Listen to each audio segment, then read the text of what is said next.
Good dawning. Good dawning, everyone, and welcome to the Dawning Devotional as, as we're slowly coining it on enlightenment and transformation. I am Chief Yuya, and I am the head Jegna of the Anu Nation and head instructor of the Sadulu House Spiritual Center. And I want to welcome you all this dawning. I see the phone lines are already starting to fill up, and I see people are slowly rubbing their eyes and, coming into the YouTube space. So, you know, we're in this day now of quarreling, as we speak about in our Yoruba systems. Today is a day of quarreling, which really means not it's a day of arguing, but it's a day to state your case or to make your case. All right. So this is a time now where we really focus on that solar chakra energy on today. And I know so many think that that's mainly just a work to do on Sundays, but on Fridays we mainly focus on the solar chakra. And interesting enough, it being also the day of Venus or the day of Frida, who also lives in the solar chakra along with her cousin Oshun. All right, so I welcome you all to this moment and to this time to express yourself, state your case, remark on your position, and definitely put forth your affirmation for what the strong in is going to be for you. The things that you have the opportunity to discover and learn during that Monday through Friday run. You get an opportunity to put into practice on Thursday, on Saturday and Sunday. So all the information that you're piling up and all of the little gems and nuggets that are dropped on you, you want to put those things into action. As we said yesterday, in yesterday's segment, faith without works is dead, as coined from the Holy Bible. But faith without works is dead. So as you're stocking up on your knowings and you're learning things through this work, it's critical to apply them, because through the application we begin to align ourselves with the natural order. Always remember that you came into this physical reality or took on a physical existence for the purposes of changing, of transformation. You don't need to change as long as you exist in a non-corporeal reality.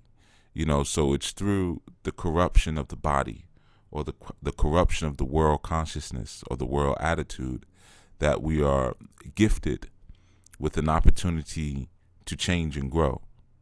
And so many times people come to this planet and they think that their role or their purpose in touching down is to change the world, without realizing you came here for the world to change you.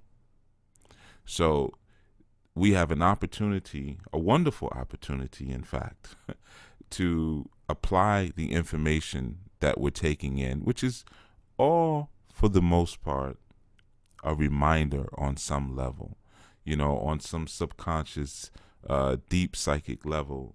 The things that we're taking in are primarily a reminder of the information that already exists within us. So I want to speak to that for a moment. But before I do, if I start breaking up, you all know this strong, we've been tweaking the tech issues. And I didn't call in on my other line, so I don't have any monitoring going on right now. But if there's a sound issue, please just pop up on the YouTube chat and tell me if I'm YouTube chat and let me know, or just dial in and let me know I'm breaking up or I'm giving you the robot voice, which we know occurs sometimes. I'm going to give you all the call-in number. Those of you who'd like to call in and speak or whatever, 515-605-9862. If you feel so inclined. If you do not feel so inclined, don't sweat it. All right? No pressure. I also want to let you know, and I'm gonna say this announcement twice, and the reason I'm gonna say it twice is because a lot of times the phone lines really pack up, maybe like 20 minutes into the segment. So the things that I say once, it's good for me to say twice because some people don't catch it in the beginning. But as I said, this strong, I would be, holding it down for a while in terms of the community shows. And next strong, there would be a change in how the shows are done. Thank you, Nam. I appreciate that. Um, but there would be a change in how the shows are done. So as of next strong, they're still going to all air at the same time, but they're going to be a bit shorter. I know everyone likes to hear me give 2 hour lectures every day, you know, but because it's a little different when like Sister Kim is on because people calling and it kind of becomes a little what they call party line, and they get to chit chat and go back and forth a lot. And I know that because I'm getting the feedback. A lot of people tell me thank you so much. Sessions have been really good, and that's cool. I'm glad that you've been able to enjoy them. But I'm gonna cut the time down considerably, and primarily because as it stands right now, I actually really don't have 2 hours to carve out of my day. So it was kind of a last minute thing, and I shifted some things around to be able to do these segments. So yeah, they're gonna be shortened, but don't worry because I actually don't really need 2 hours to say what I need to say. All right, I just kept it at 2 hours because I didn't want to shock everyone, or people who like to call in late think that something was off. So I figured I would give you all one strong of the same times, or the same length, I should say, and then we'll transition. Now I'm going to make this announcement again later because one thing, it's funny. I saw on Instagram yesterday a post that someone put up, and I wish I could find it real quick. But anyway, it basically said it was like somebody was selling apple pies, and they said, "Hi, my name is so and so. I'll be selling apple pies this Tuesday from 2 o'clock to 4 o'clock, something like that. And you can call me at this number to get your pie." And then underneath it, it was all these questions like, "Oh, I want to get a pie. What kind of pie are you selling? Where can I get the pies? I've been emailing you. Nobody's getting back to me. I want info on buying the pie." And it was, to me, it was especially funny because that's exactly, I mean, to the T, that's exactly the type of responses we get when we put announcements out. Like, it doesn't matter how bold. If you look at every announcement, we use impact font, and I always require everybody. I tell them, no, put it in impact, huge bold impact font, and we still get those type of questions. Even if you plaster all over the place, this is where you go to take a class. In every show, there's a link and a description for classes go to, and is that the audio, the commercial in the beginning for classes go to, for readings go to, and we still get those questions. So I just thought it was humorous, and the whole post was about common sense not being so common anymore, and sometimes, like I said, you just got to learn how to work with people. That's all.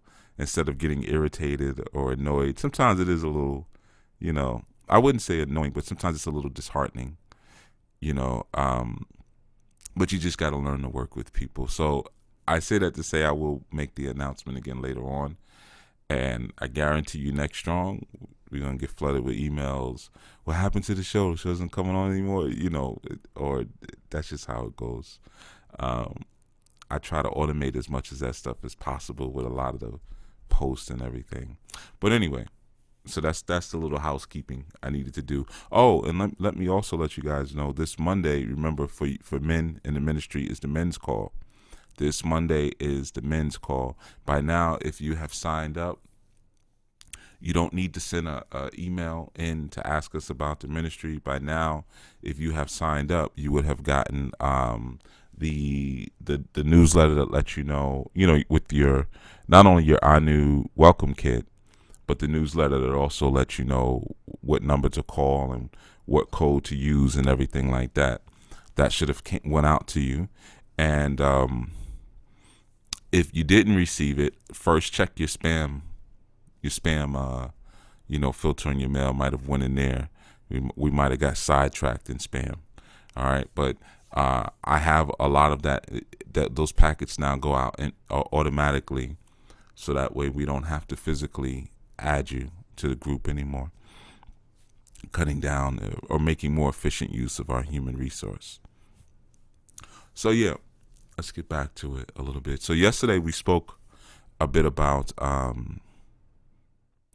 just a bit about aligning ourselves with our real truth, so that we don't create this consistent tension or this consistent pressure that we often feel because of our desire to be consistent with our egoic pursuits of individualism. And I know a lot of times when we look at consistency, it's, how could consistency ever be a bad thing, right? But a lot of times it's that consistency that creates a tendency towards underdevelopment. It creates a tendency towards not growing because we want to hold things so tightly, and we feel that there's almost a sense of honor in doing so. And like I said, sometimes we have just a grave misunderstanding of why we come to the planet to even begin with. I mean, you see this in I guess we could say even larger scale. I mean, as of late, there's been some very huge publicized demonstrations and protests against larger cultures' desire to terraform the planet, to dig pipelines and to fracking and just to pretty much attempt to destroy the Earth's surface, which you really can't, because the Earth is such a powerful spirit. I mean, it only takes 5 seconds to destroy a town, with the power that the Earth has. But there are definitely things that one could do that could be very disrespectful to the natural environment. And sometimes people lose sight of the reality that they come into the natural environment in order to learn how to align with it, because that in itself is a civilizing force. And in fact, just aligning with nature is transforming. So that alignment or that adjustment to the natural flow, it helps us to clear karma. It helps us to get ourselves back into balance. But so many come down, and when I say come down, I'm saying coming from a non-physical reality to a physical reality. Like we look at being born, coming to the planet Earth, or being born or birthed onto the planet Earth. I see it differently. So you may hear me say language like show up or come down or form, because before we exist in a physical reality, we exist in a non-physical, floating around. We're here. And sometimes in order to get something done, we have to slow down. And as we slow down, we begin to take on a physical form as we slow our energy down. So we go from very high energy to very low energy. Okay, we compress our power in order to have a physical body. So, but there's so many who come down from that physical realm, and they forget, as they go through the sacred grove of gestation for 10 months, they forget that they didn't come here to change the world. And sometimes when you listen or you ask so many people, what do you feel your life's purpose is, it's always about changing the world. That's why one of the things that those of you who have gotten readings and sessions from me, yes, I do readings. That's another common question that comes in a lot. Do you do readings?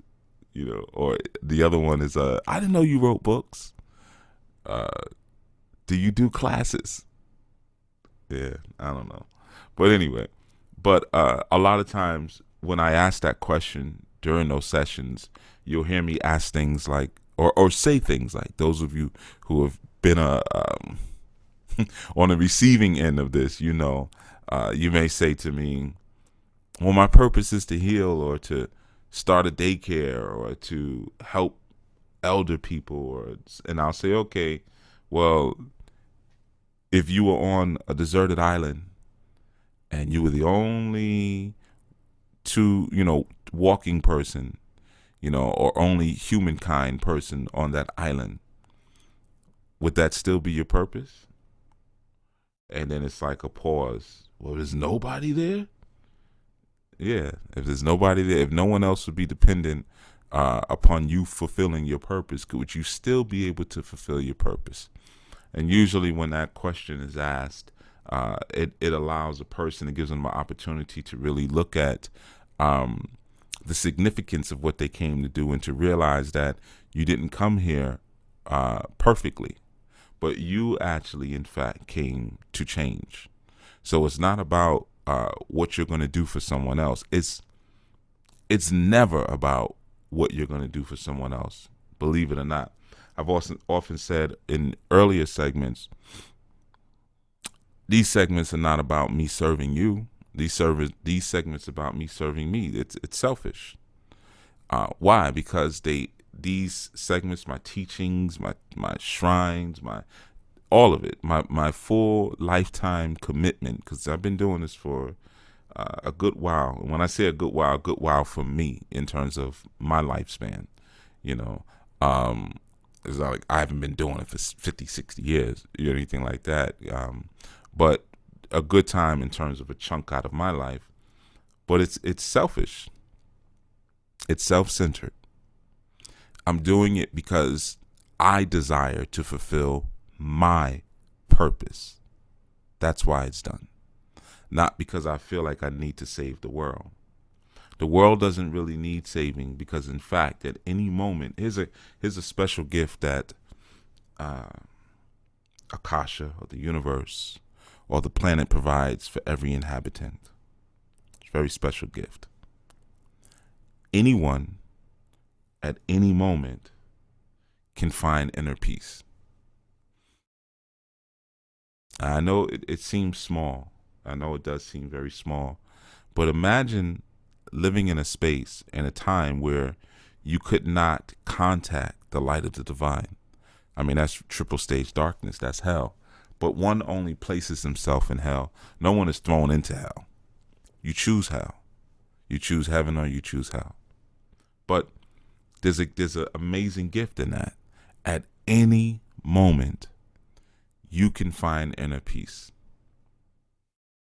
Okay, so based on that, we already know that it's not about necessarily what we're doing for one another. Now, certainly, yeah, you can help to facilitate another's journey.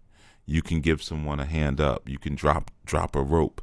You can drop a chain that they can climb up out of the muck and mire of their despondency and their lunacy and illusion from. You can do all of those different things, absolutely, but that's never your life purpose. So people, when they say things like, oh, I'm here to be a healer,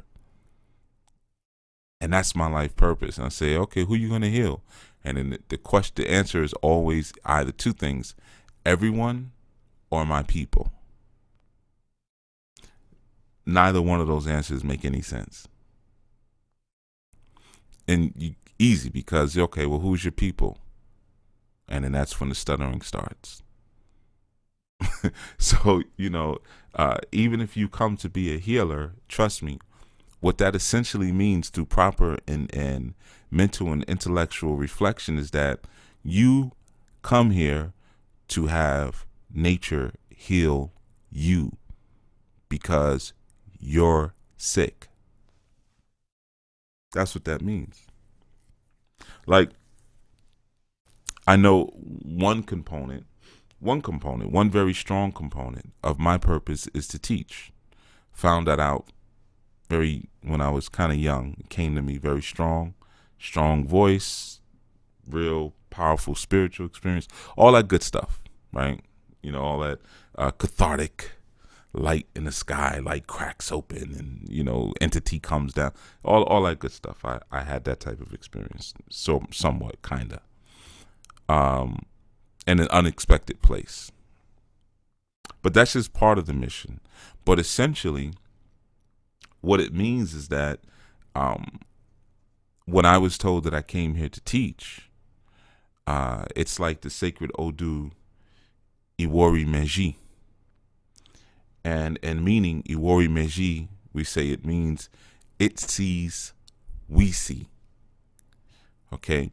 So when you're having those spiritual experiences, when you're tapping into your different self and you're being told something, you have to always look at who's being told and who's telling. So essentially, by saying that I came here to teach, we're saying you came here to be taught. So I came here to be taught. Okay, now I'm taught by teaching. You're healed by healing. You see, you save people by being saved. So there's a reciprocal give and take that's necessary. But you only realize that when you come to the realization that you're not here to change anything. You came here crooked. That's why you came here, because there's something crooked about you. There's something off about you.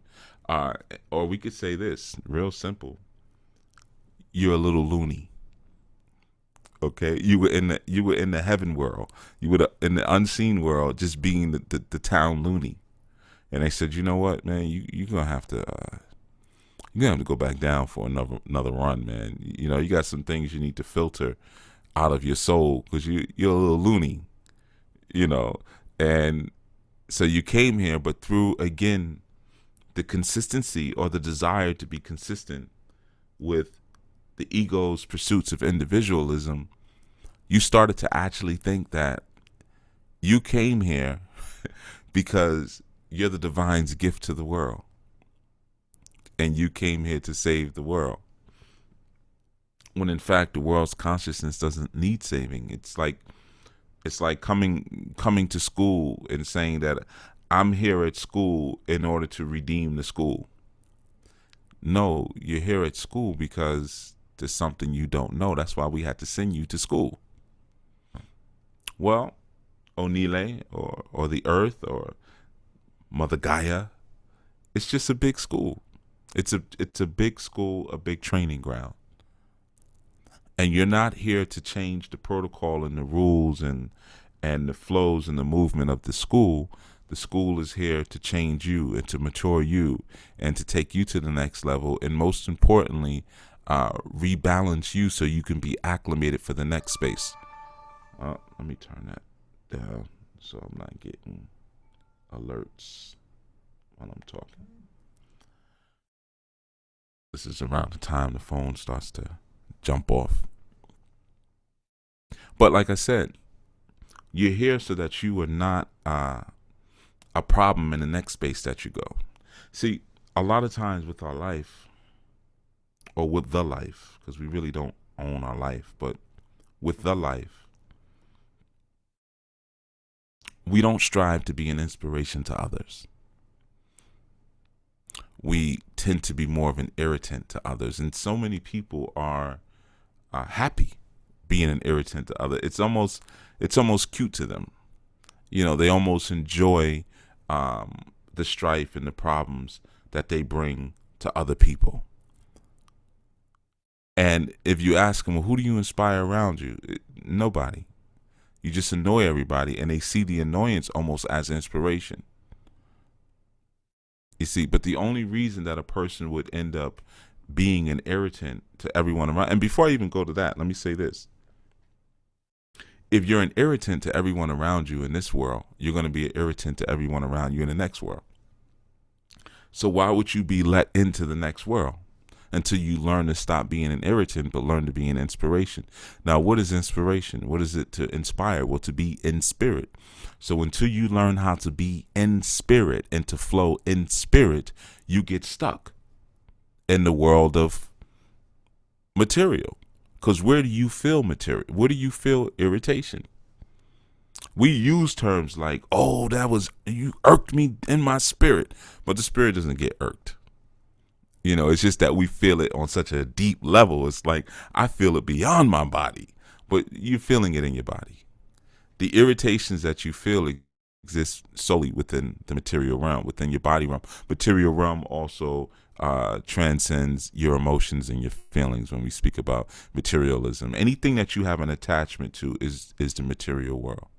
So a thought, a concept, a relationship, the idea of a relationship, of course, your body, your feelings, all of those things exist in the world of Set, or the world of Satan.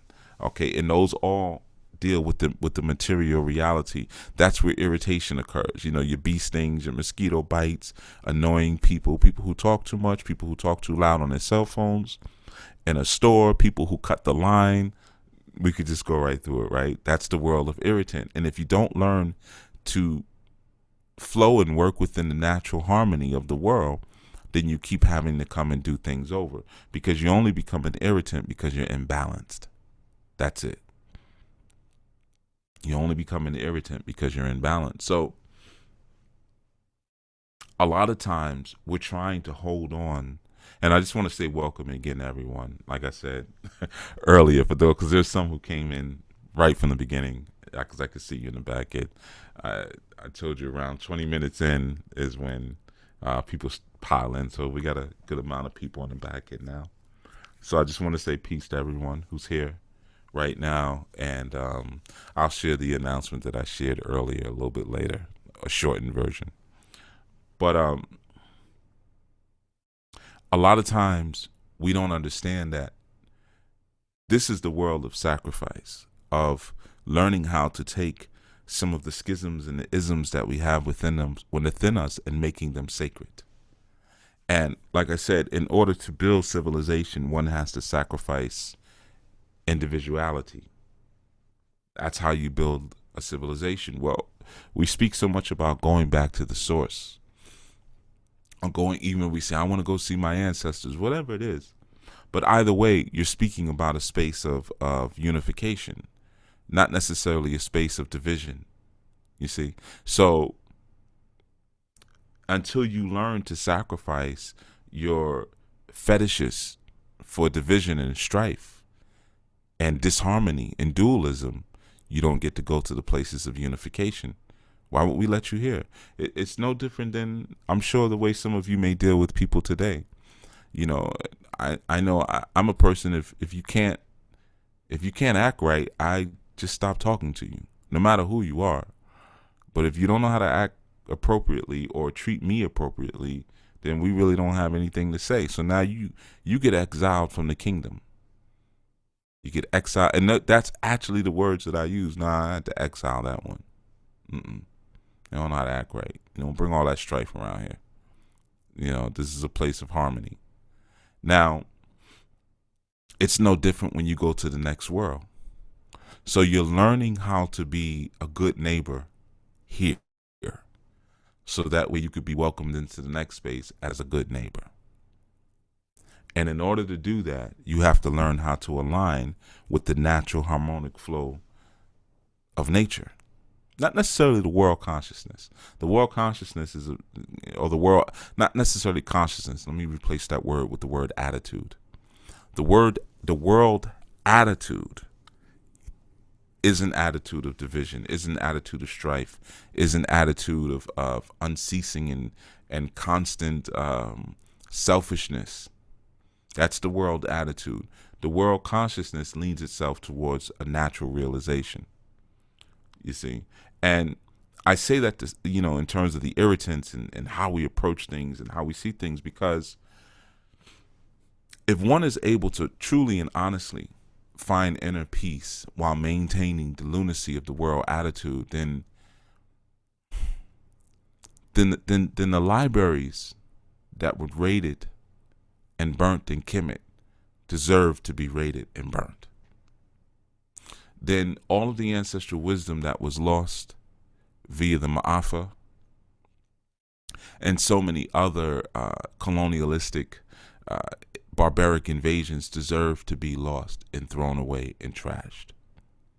Because if you're able to find inner peace while maintaining the lunacy of the world attitude, then everything you've been learning thus far is a lie. In fact, the whole leaning of the universe would be nothing but a circus, or a fun house. You know, those you go into in the mirrors. One makes you look skinny, one makes you look large. It would basically be that. That means the universe itself would be insane. So again, sometimes we have trouble recognizing that we have to change in order to establish and find these things. It's not that we have to move somewhere. We have to move to the Caribbean or a place where it's beautiful outside, or we have to get away from our annoying parents or our friends who, try to keep snatching us back into a certain lifestyle, and, whatever new thing we want to come up with as the reason why we're not growing at the level that we should, or not harmonizing, not evolving at the level we should. It has nothing to do with any of that. You cannot keep your lunacy and grow. This is why sometimes some of you are so afraid to speak to me, because I'm not a lunatic. I'm not insane. So when you speak to me and you bring lunacy to me, and I point it out because I know that it's blocking your growth, you freeze up, or really you unfreeze, and that's what feels uncomfortable, the unfreezing, you see. But if we truly care about one another, we have to point out the lunacy as we see it. And you can't point the lunacy out as long as you have the lunacy inside of you. Now, I had it in me at one time, but if you're disharmonic with the natural vibration, you can't see the lunacy. You can't see the crazy things you're saying. I think I read a email recently, something that was said, and that was an insane little comment the person put. But we're just so used to things like that, again, because of the natural inclination towards stress, pressure, tension, and strife that the Western culture, the Western gods have bestowed upon us and injected us with, that we don't even see the lunacy a lot of times when it's right in front of our face. We don't strive to become an inspiration. We strive to become irritants. We think sometimes through irritating others that we create a wall of insulation around ourselves. Some of us even think that creating a wall around ourselves of insulation is done through lying, through deception. We never answer anything straight. The smallest things. We just keep, this insulation of deception around us to keep ourselves protected. That's a trait of a certain spiritual energy. But you'll learn. I have a book that I'm writing that a book that I'm paused on. Let me be honest about it. That I am trying to finish writing, the way I get into that a little bit more, But again, like I said, if we're able to find inner peace in the state of our current lunacy, then the universe is just a huge lie. And sometimes you can find out, or you can somewhat you can use as a litmus test in terms of where your leanings are, where you kind of fall in terms of, am I inspiration? Am I irritant? Am I out of alignment? Am I in alignment? And one of the ways is if we see that we have what seems to be like a second nature, or even a natural tendency towards tearing others down due to our own fatigue, then we're experiencing a symptom of what we would call that maladjustment, or a symptom of being misaligned with the natural harmony and the natural flow of the natural universe. And I'm sure we all know people like that. We all know people, you come around them smiling, what you so happy about? Or you're trying to get something done or trying to do something, and they're constantly, again, kicking the legs underneath you. I spoke about this yesterday. And of course, we have names, like I said, the crab in the barrel syndrome, the Willie Lynchism, plantation mentality. I mean, we have a lot of different terms for it. But what you're really experiencing, you're looking at someone who's suffering from chronic fatigue.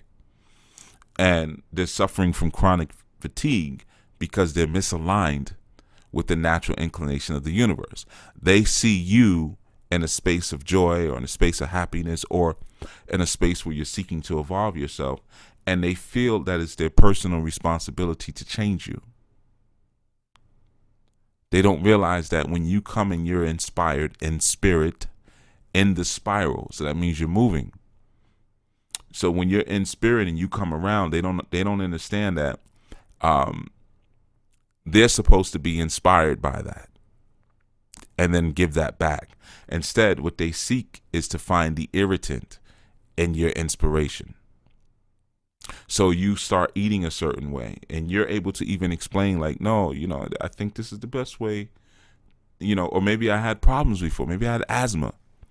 Asthma is one that a lot of people, I think asthma is like, it's a divine gift to the conscious community. I know so many people who have come into a better place of health and healing because they had asthma and needed to heal themselves of asthma. That's like a common story. A lot of also skin conditions. Oh man, I had psoriasis, eczema, and started eating like this. It went away. I suffered with it since I was a child. Certain things kind of bring you into enlightenment, I guess. And so just like for some, it's incarceration, and it gives them a time to slow up and meditate, read, and lose a lot. You lose things. Lose a lot of times your house, your apartment. Might lose your family. You don't get to see your children's, growth and stuff. You lose everything that's precious to you. And then you realize something. I can lose everything that's precious to me. Okay. Been there, done that. So what do I have to lose now? Let me learn something that makes sense now. Let me grow. And when we're dealing with, or when we're experiencing, again, like I said, that those symptoms of maladjustment, or when we're witnessing those symptoms of maladjustment, the primary reason that that occurs, like I said, it's the chronic fatigue. And why are you always tired? Why is there chronic fatigue? Because you're fighting against the natural flow of things. Real easy. I mean, it's not, it's not rocket science. To put it simply, it's not rocket science. But unfortunately, within our training systems that we call public school, we're not taught these basic things. We're taught a different kind of mind is built inside of us, and that's the mind of tension. Okay, because the tension helps to fuel the chronic fatigue. It's really a very vicious cycle. It's very, very, very vicious. But the majority of the time, again, when that ideation, that concept, or that spirit inside of us is fueled because of selfishness, because we want something for nothing. That's what creates the misalignment. We want something for nothing. We want to take something from the universe. We want to take something from the world, and we don't want to reciprocate. And of course, I know that is the norm in many senses in this environment.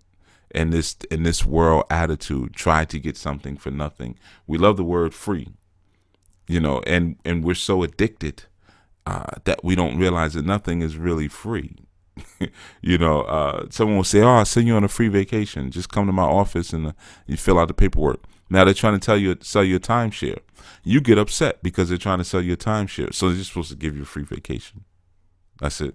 And they're not supposed to feed themselves or their family. And, they're not supposed to try at least to make a sale. You're irritated by it. But again, it's the idea of coming into the world, not realizing that the deposit that you have to make into the world is a sacrifice. And when you're unwilling to make that sacrifice and you just want to take, now you become what we would call an unnatural aberration, because nothing in nature, nothing in the cosmos works on that paradigm. So now when you're functioning from an unnatural aberration, then you have to pull your energy and your life force from unnatural sources, which keeps you chronically fatigued and misaligned. And now when you come across someone who is pulling from natural sources because they are giving to natural sources, they're going through the world being an inspiration. They walk by flowers, the flowers bloom, like a cartoon, or, when they give you the water's just sweeter.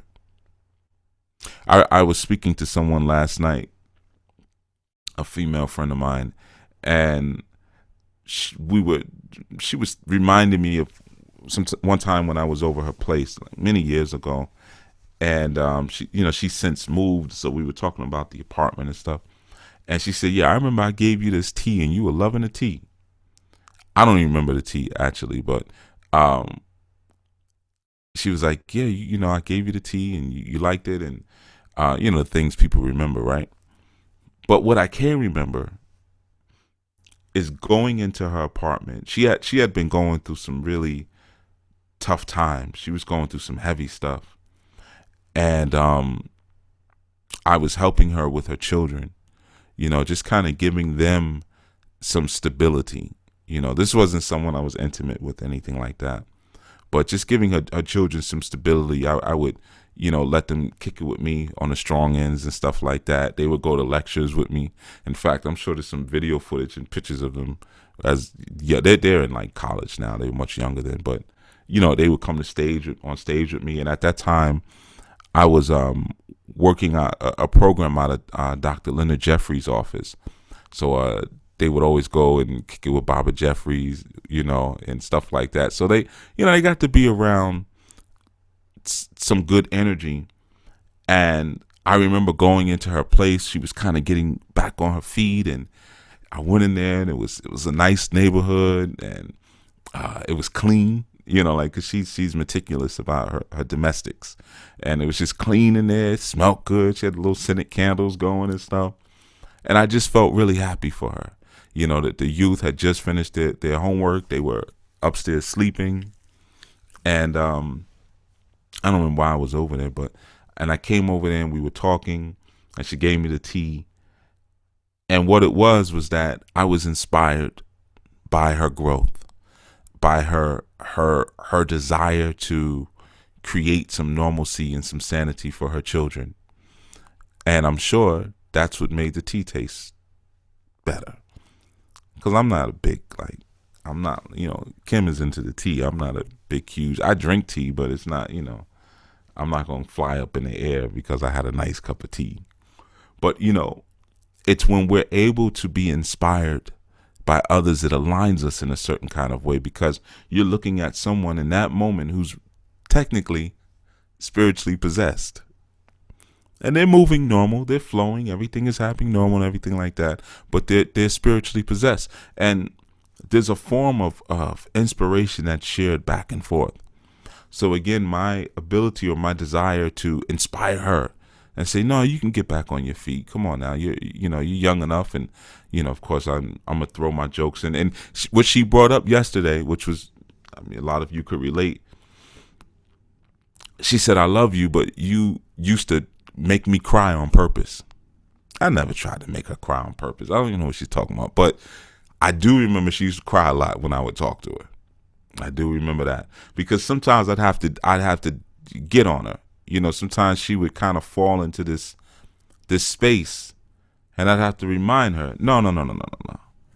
You're not gonna raise or have two little misaligned and horrible children because you want to fall into this place of depression, unnecessary depression. You're making a big deal out of nothing. This is a small thing. This would, things that happen to us that are unfortunate or unpleasant never last longer than the things that are pleasant in our lives. Our bad times are always shorter than our good times. Always. And I used to have to remind her that sometimes daily. What are you doing? Are you on it? Come on now. Come on. And she'd start, I'm trying. I want to hear that mess. Come on. Tears don't stop me. I know a lot of guys when they hear tears like, oh, Now, if it's a child, yeah, when children cry, it cuts me a certain way, especially if it's like a little girl.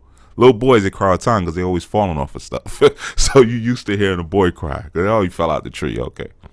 But yeah, but adults, pfft, whatever, man. Get over it. So, but she was thanking me. She said, "Thank you so much for just being strong. I know it was a lot to deal with, but she inspired me going into her place and seeing her together. And again, like I said, the children are, they're happy, and I come in and like, Baba, hey, Baba, let me show you Baba, look at this. They feel like, okay, we got a home now, and yeah, it inspired me. So maybe that's what made the tea. I'm sure it's what made the tea taste better because I don't even remember it, but I must have been raptured up in that moment. You see, so a lot of times we don't really see our moments to be inspired or to be an inspiration. And as a result, we don't see our moments to align. Those are our critical and beautiful moments where we get to connect with the natural source. And peace to everyone who's in. Matter of fact, we got a lot of people who are on right now. I don't know the term to use, who are logged in, listening in. But peace to everyone. Like I said, people always kind of pile in a little later, so I say welcome and peace several times. Oh, and let me get a number again. I haven't given it in probably about almost an hour. 515-605-9862. If anyone's listening from the web or whatever wants to call in and speak or whatever, you could do that. And matter of fact, while I got a batch of you here, I'm going to give a quick little announcement again. We're going to maintain the times for the segments. As many of you know, now I've been holding down these segments, but I actually don't have as much time. So we're going to cut the time of the segments. But like I said earlier, and I kind of made this announcement when I first got on, but I said I would repeat it because I know a lot of times people come in a little later and don't hear the beginning of the segment. So like I said, I don't need 2 hours to say what I need to say. All right. And I know that typically when I'm on, people don't like to interrupt for some reason. Well, I know the reason. I'm being funny, but people don't like to interrupt when I'm giving information. They like to kind of just sit there and take their notes or whatever. That's cool, but I'm not going to do a 2-hour lecture every day. All right. I know you're enjoying it. I'm getting a lot of positive feedback. People sending emails and little DMs in my Instagram and my Twitter. This has been so cool. Like, I know it's cool for you, but yeah, I'm not gonna do that. All right. So we're gonna cut the time, but I'm still gonna come on at the same times. Okay. It's like I said, it's a little different than when Kim's on, because when Kim's on, it's kind of more like a group discussion. So she's not just teaching for 2 hours, anything like that. Yeah, my time is, I don't really have it like that. But anyway, so I just wanted to make that announcement. So the times will be the same. You can call in, log in, same times, Monday, 7 a.m., Tuesday, 1 p.m., Wednesday, 9 p.m., Thursday, 1 p.m., Friday, 7 p.m. Chief Speaks will still be Sundays at 11 a.m. All right, so I just want to let you all know that the times are going to be the same. And I'm only making this announcement now, again, because we kind of fill up usually 20, 30, and sometimes even an hour into the show. So like I said, sometimes the announcements are missed. Yeah, so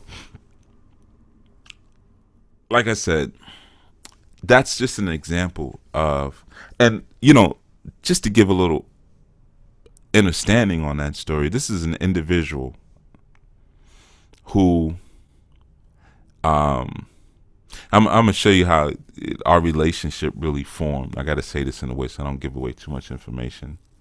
But we used to do music together, and they came in as kind of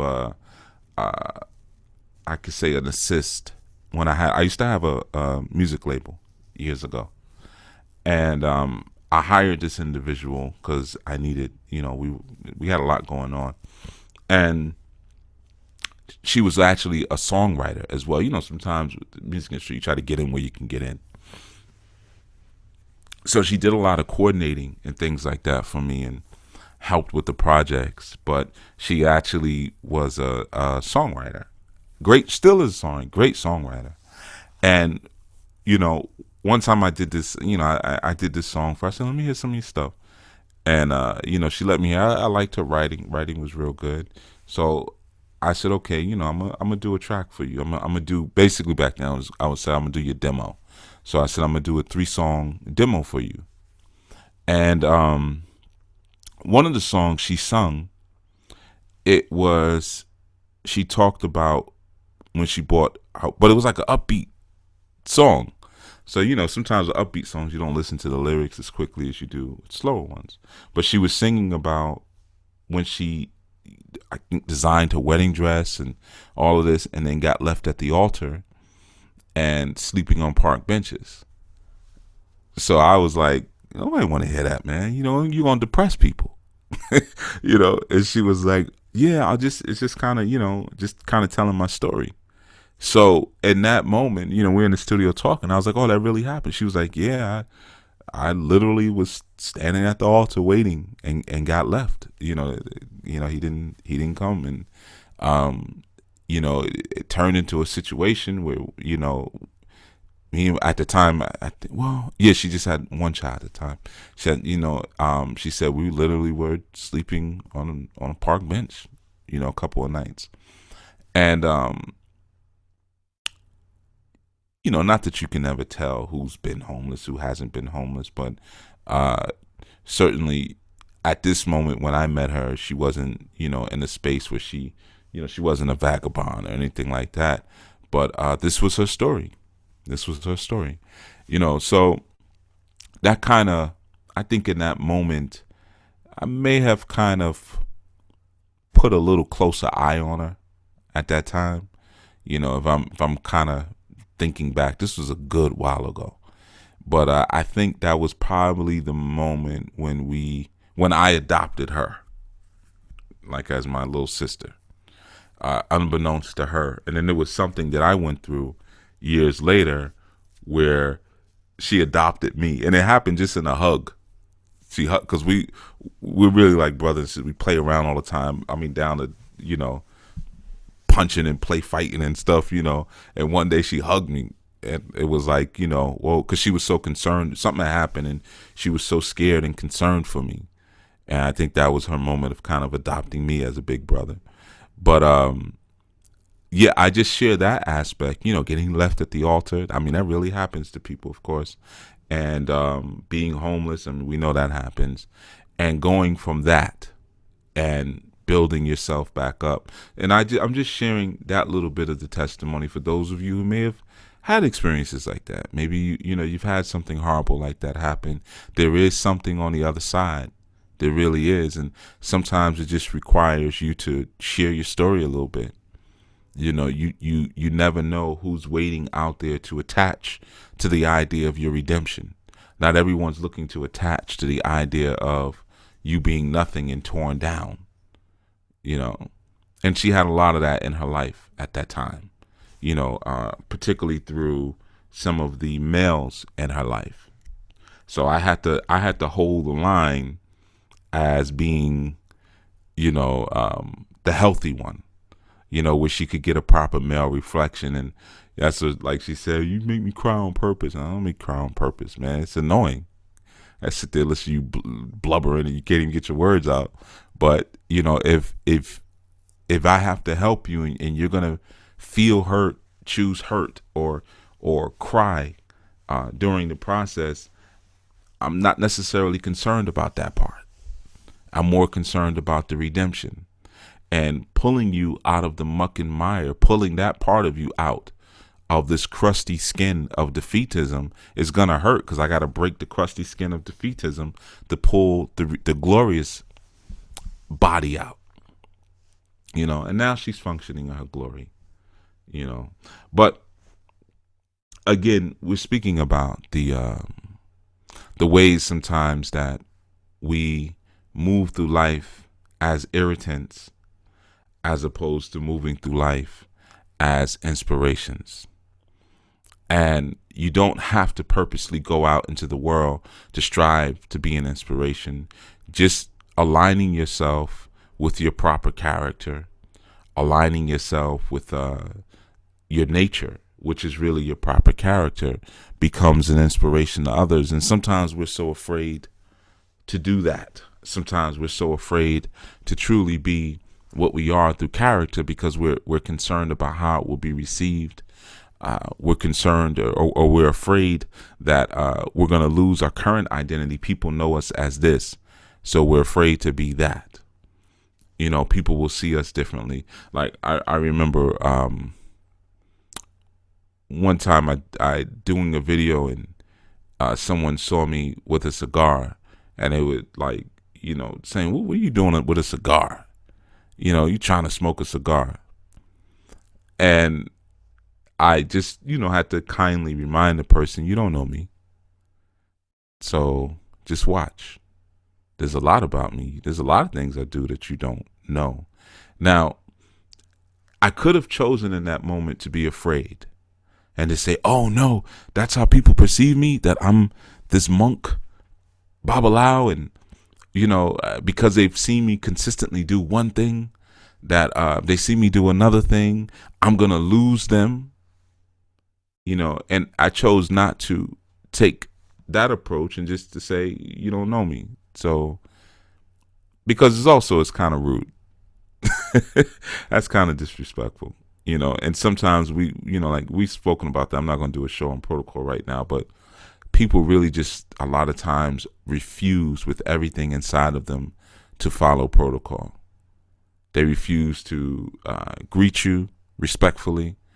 They refuse to use your proper name. And you can see when they're doing it purposely because they're trying to test your limits. They're trying to see what they can get away with. And I find that people who do that are never worth the game. And what I mean by the game of tug of war, you're going to respect me. They're never really worth that. So it's easier just to not speak to them. It's easier just to ignore them. Or like I say, exile them from the kingdom. If you're saying, listen, I don't like that, don't do that, and they keep doing it, just exile them.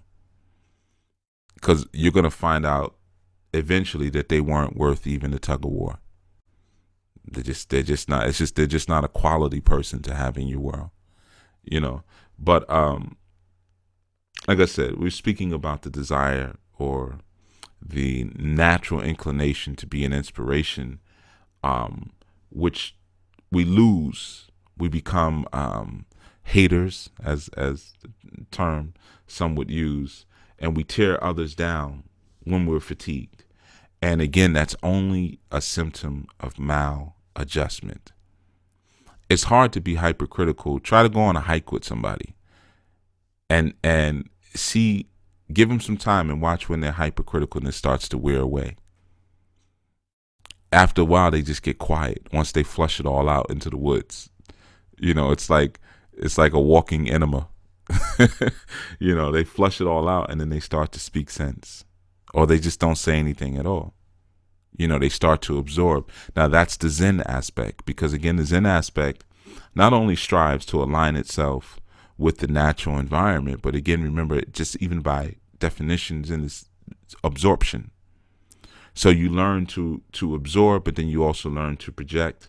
As we said yesterday, sometimes through our pursuits of higher consciousness and elevation, we tend to absorb or take in more that we have any intention to administer within ourselves or to give back. Now, I'll give you a very basic physical example of this.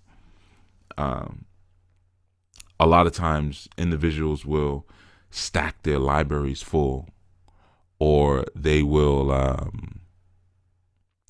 download. They go on download sites, find all these different books and things like that. And they may download 600 books, 600 PDFs.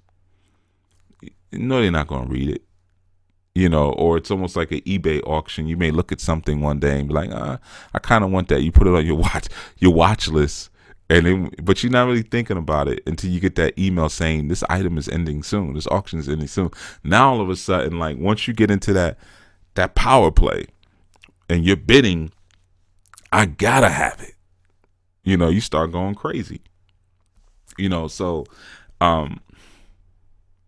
sometimes we lose sight a lot of times of what we can actually administer, and we don't realize that our current capacity of intellect does have limits. It will grow and it will expand as we feed it, but it's not infinite right now in this moment, despite the new age information you want to read that tells you it is.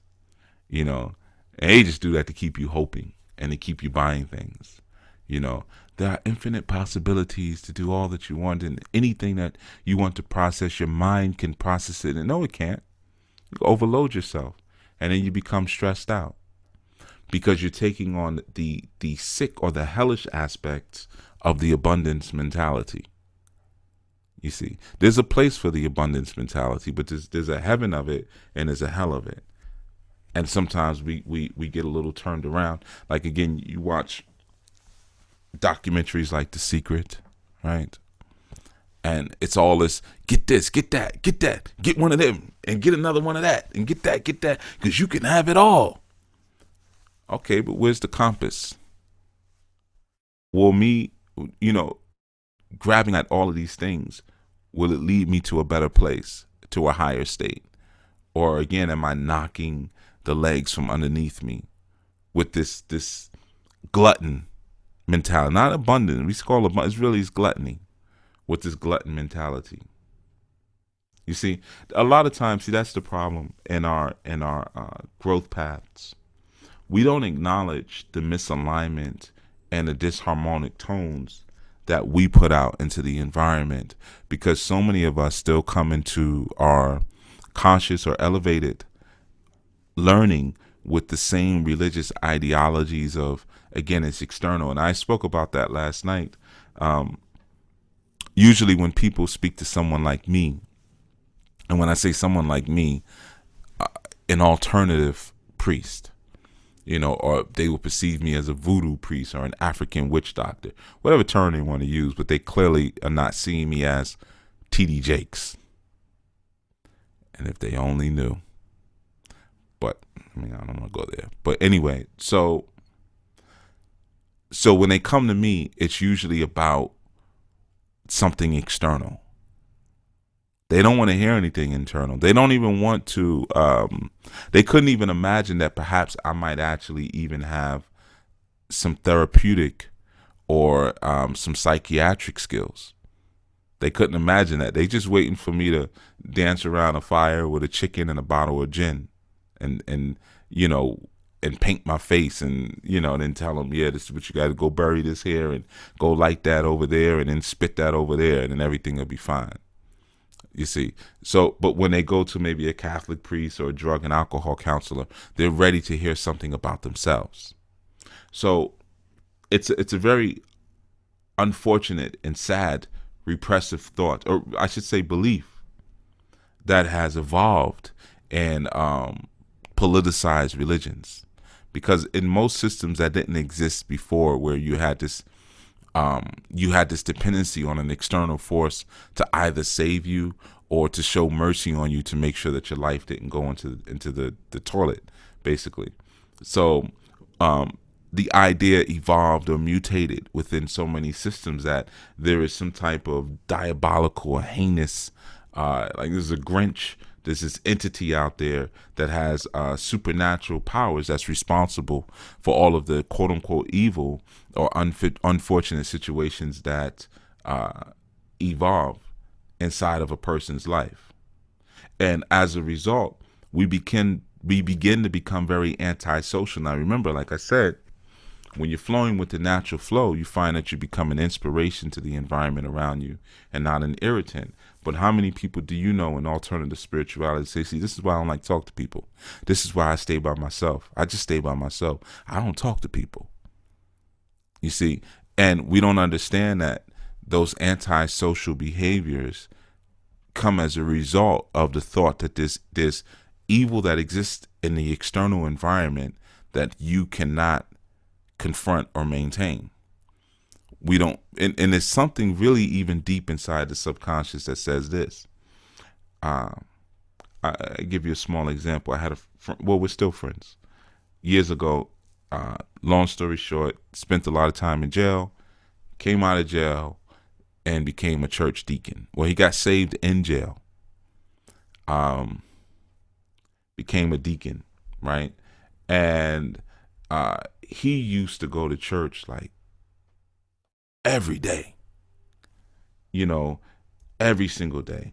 And I remember where we both worked, there was a bar right across the street.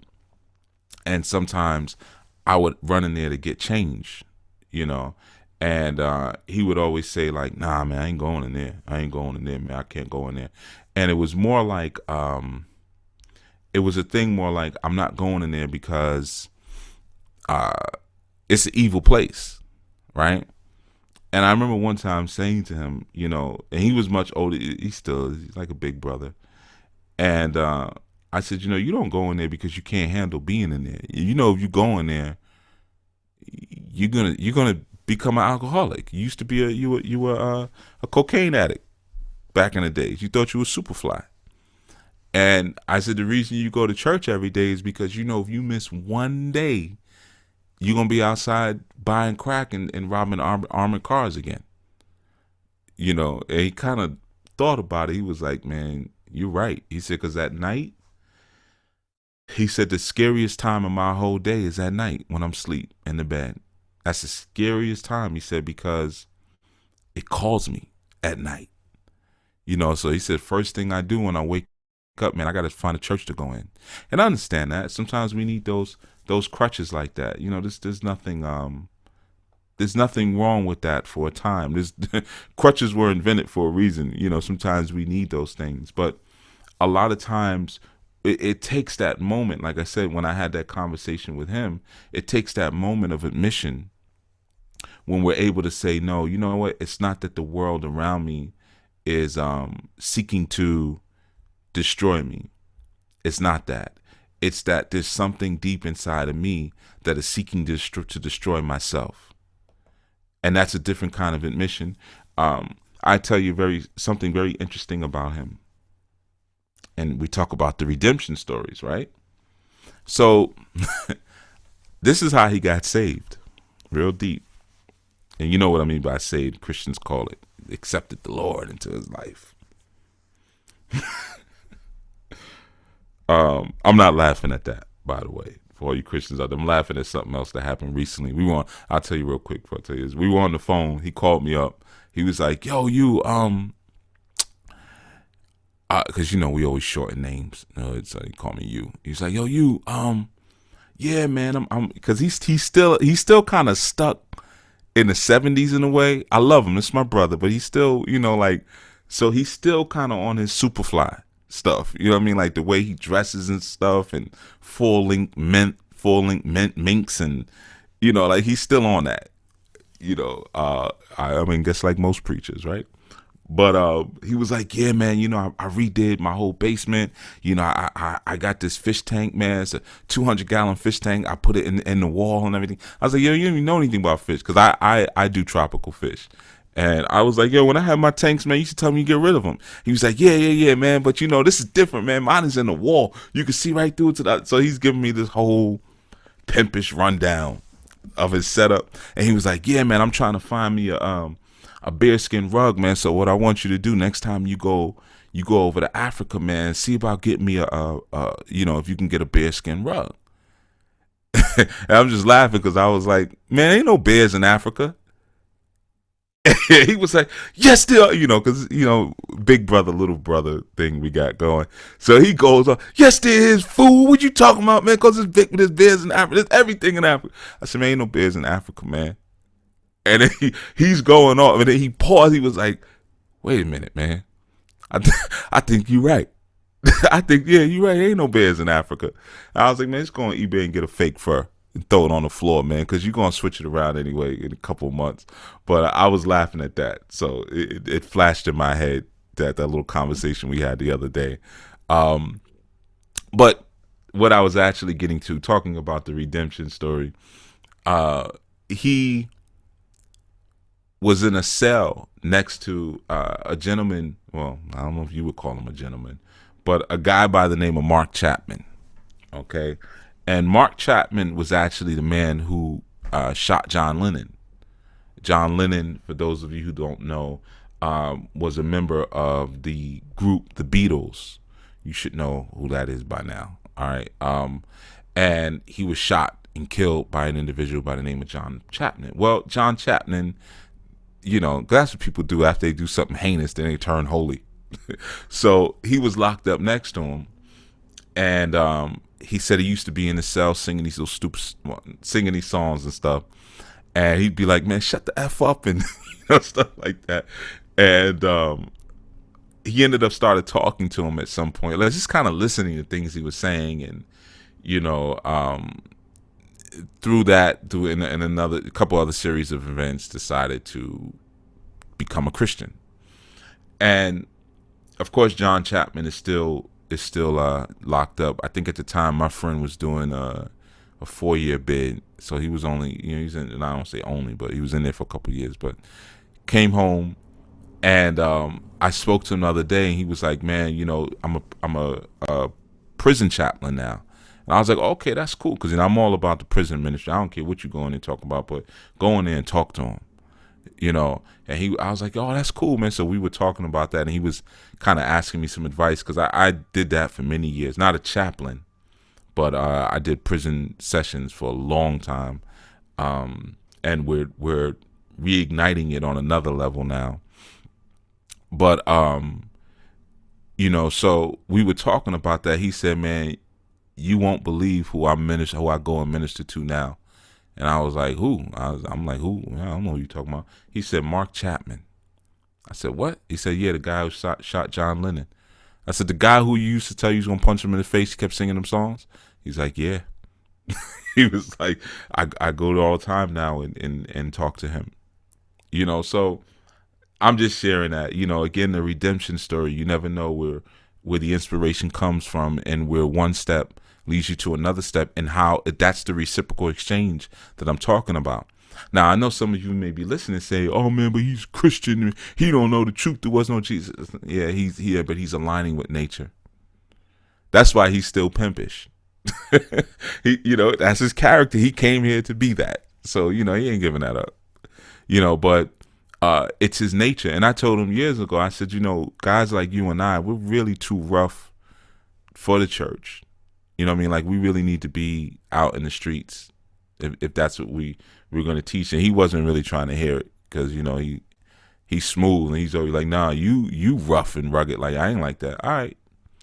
And when we spoke, he was like, man, this has been such a beautiful journey, man, being able to go in there and talk to those guys, and, because I know the language. And I was like, exactly, because we're barbaric. We can't be around civilized people. But yeah, with that said, like I said, so there is a lot of times there's a redemption story to be found. But when you have this ideation that all of the most diabolical experiences come to you as a result of what's coming outside of you, you begin to commit very anti-social acts, to the point that you attribute everything that's going on with you to an outside force, and you absolve yourself of any accountability. You see? So now, once you start absolving yourself from accountability, you start investing into different modalities where you can escape. You want to escape the individual consciousness, so that way you can continue on with whatever destructive behavior keeps you in your cycles. That's keeping you in your cycles.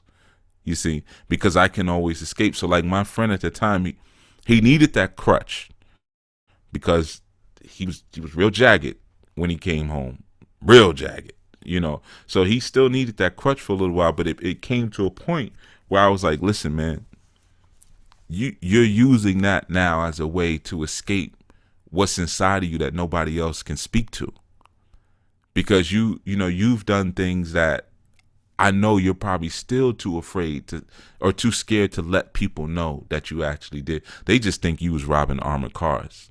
But like, I know what really, I know your other the other jobs you were pulling. And because you're unable to really address and deal with that, then you're unable to remove yourself from those behaviors. So you just find ways to escape that part of your body constantly instead of figuring out a way to confront it and transmutate it. Like when I told him, I said, look, we're not really built to be inside. Now, lo and behold, shortly after that, I stopped going into those church spaces anyway, because I ran through that pretty quickly, the whole Christian thing. I never really, like I said, never was baptized, and you ain't put me in no water like that, man. I ain't wearing no white smock and all. That's just me, but I've always been about learning and wanting to know things, so I didn't stay in that environment, but I always maintained my integrity in that environment and outside of that environment. So some of the individuals that I became friends with and shared loving relationships with, we still have loving relationships to this day. And ironically, they don't ask me like, when you coming back. They respect, that's the thing. When you're vibrating at that natural vibration, the space that you crowd into becomes very narrow, you see. And what I mean by that is it's like a pinnacle. So at the lower levels, if you look at a pyramid and look at how it comes down into a base. I shared this example recently with someone. The further away you get from the pinnacle, the point of the pyramid, the further out you go. So the more division it is, the more sects you have. And, you have this form of Islam and this form of Judaism and this form of Christianity, this form of Buddhism. And you just go and go and go and go. And it spreads out wider and wider and wider. But the thing is, as you evolve and you get closer to your source intellect and your source character and ideology, you start to go back up to the pinnacle of the pyramid. Now, the more you go up to the pinnacle of the pyramid, the less people are up there. It's easier to spot each other.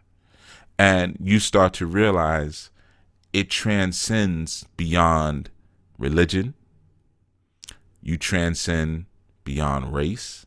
I know that's the one everyone doesn't want to hear. Yeah, you transcend beyond race. You transcend beyond nationality. It's not about all these little things that people are arguing about on the lower levels. For the people who are actually putting the work in. Now, it takes work now. Don't get me wrong. It takes work. You don't just ascend because you say you're ascended. Because you say, I'm a god. It doesn't work like that, as I've spoken about in earlier segments. But as you start to get back up towards that pinnacle, you look around and you'll see different characters.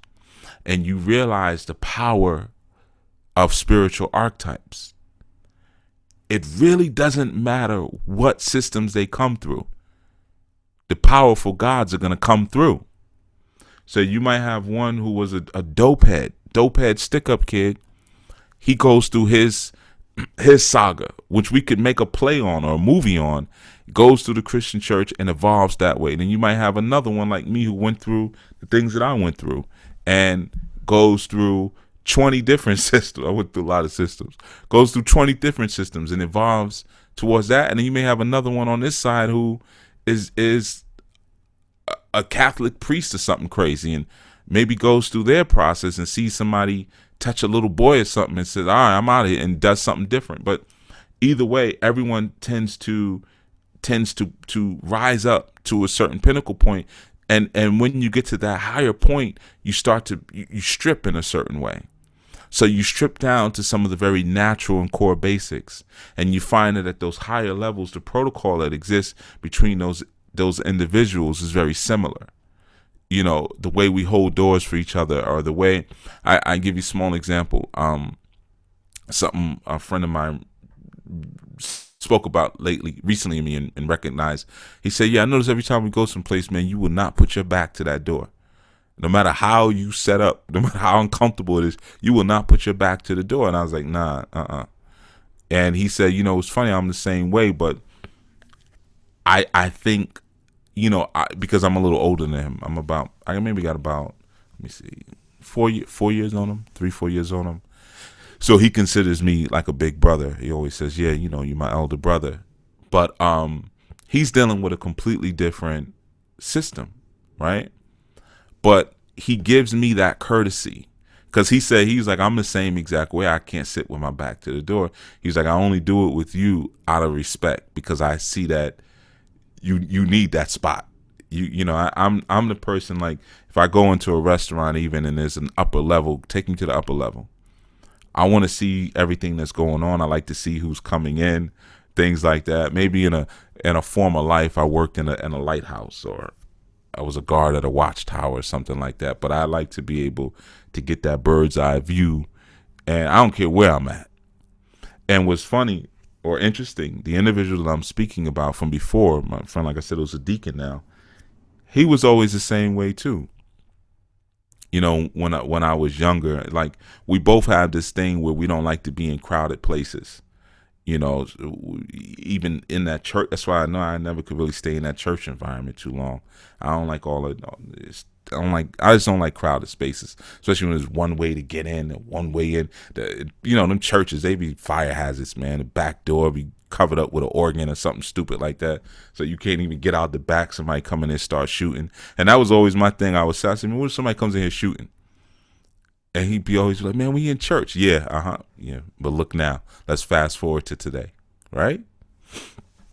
But when you get to some of those levels, despite the systems that you're in, you start to see that there's a congruency of thought and behavior, and you have a certain kind of respect for each other's archetype or each other's energy and character that they're displaying, as long as it's integrous, and long as they're really staying true to the integrity of their structure, which again aligns them with their natural structure. Once they're aligned with their natural structure, they become an inspiration. Like my friend tell me, yeah, I got fish tanks in the water. Now he's bragging. He likes to brag to me, but he does it in a way like he plays it off.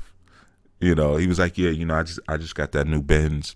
And that's what he said. Beautiful. He was like, yeah, I got the new Benz.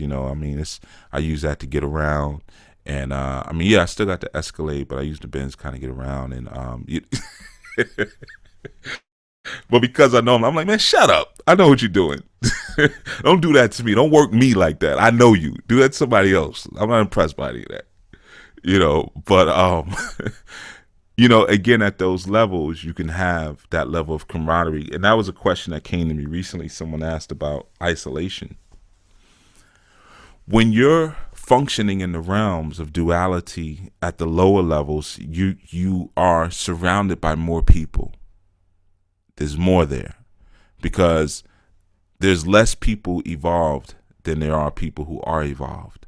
So at those lower levels, you'll have hordes and hordes of people. But for those who kind of the Illuminati, the enlightened ones, the illuminated ones, for those who are illuminated and are moving towards higher levels of evolution, it's extremely isolating and lonely. Even though you're surrounded by a lot of people, it's very lonely. So a lot of times you don't break the bounds or the binds of that loneliness until you achieve through evolution. And then the higher up you go, then the more you kind of, like I said, you squeeze in that tight spot of the pinnacle. There's less people up there, but the people who are up there understand you. Beyond so they're not going to talk to me and say, man, why don't you need to be in church, and they're not going to say that to me, or when you going to come back to the mosque, or when you're going to come to parliament. And I'm not going to get into that at that level with those individuals who are vibrating at that level, because they understand, get it how you get it. So if I have a friend here who was out here living like a complete savage, running through the streets, just doing some of the most insane acts, and at the same time was a dope addict and so forth and so on, and I didn't necessarily have the tools to get him out of that, and he was able to go into an environment, because like I always tell you, religion civilizes people.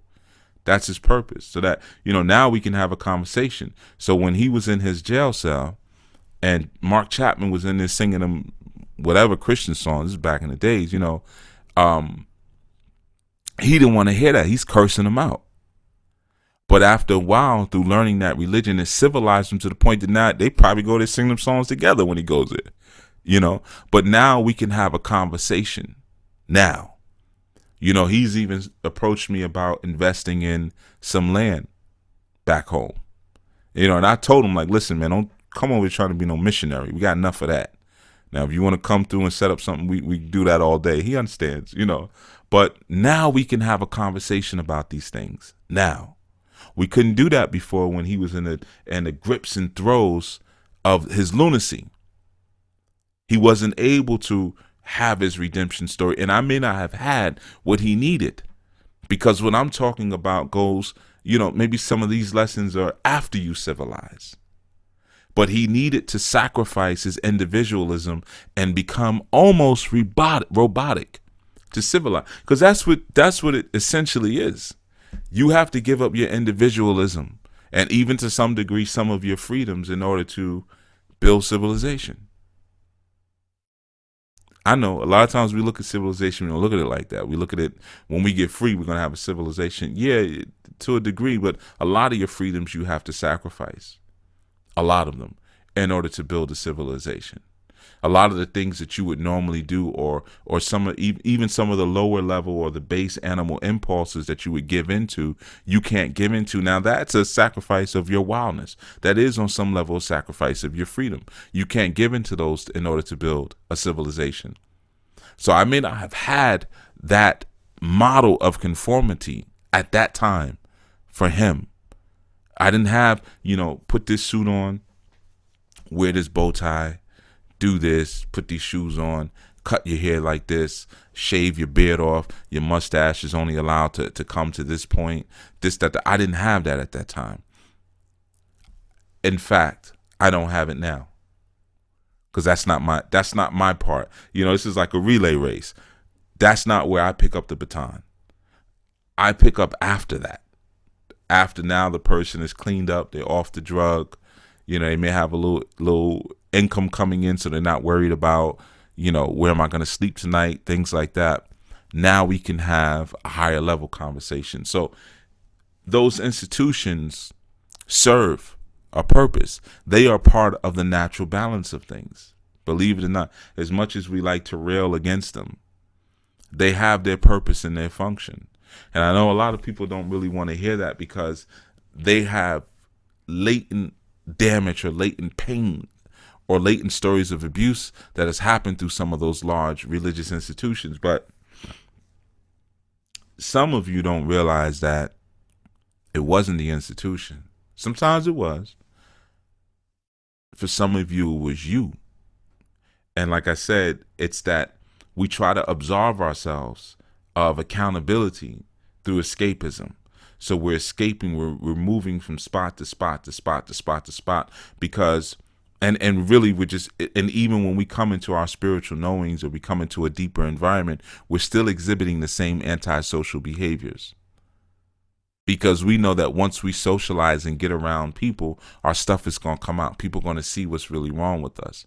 And we don't want to hear it in any environment. And if the religion told me one thing, or the deacons told me, or the evangelist said, yeah, you're real selfish, or you're real rude, or whatever the problem was, then I have to find a place where I can escape that identity. So I may leave that. Let's say if I'm in the church and my name is Henry, and I'll leave that environment and I'll go into a different environment, call myself Ankh, which is that's another form of the word Henry, because Henry is Hank, Hank is Ankh. So now I'm in this space, I'm Ankh now, call me Ankh. So what I'm essentially trying to do is I'm trying to absolve myself from the responsibility of the attitude and the consciousness related to Henry.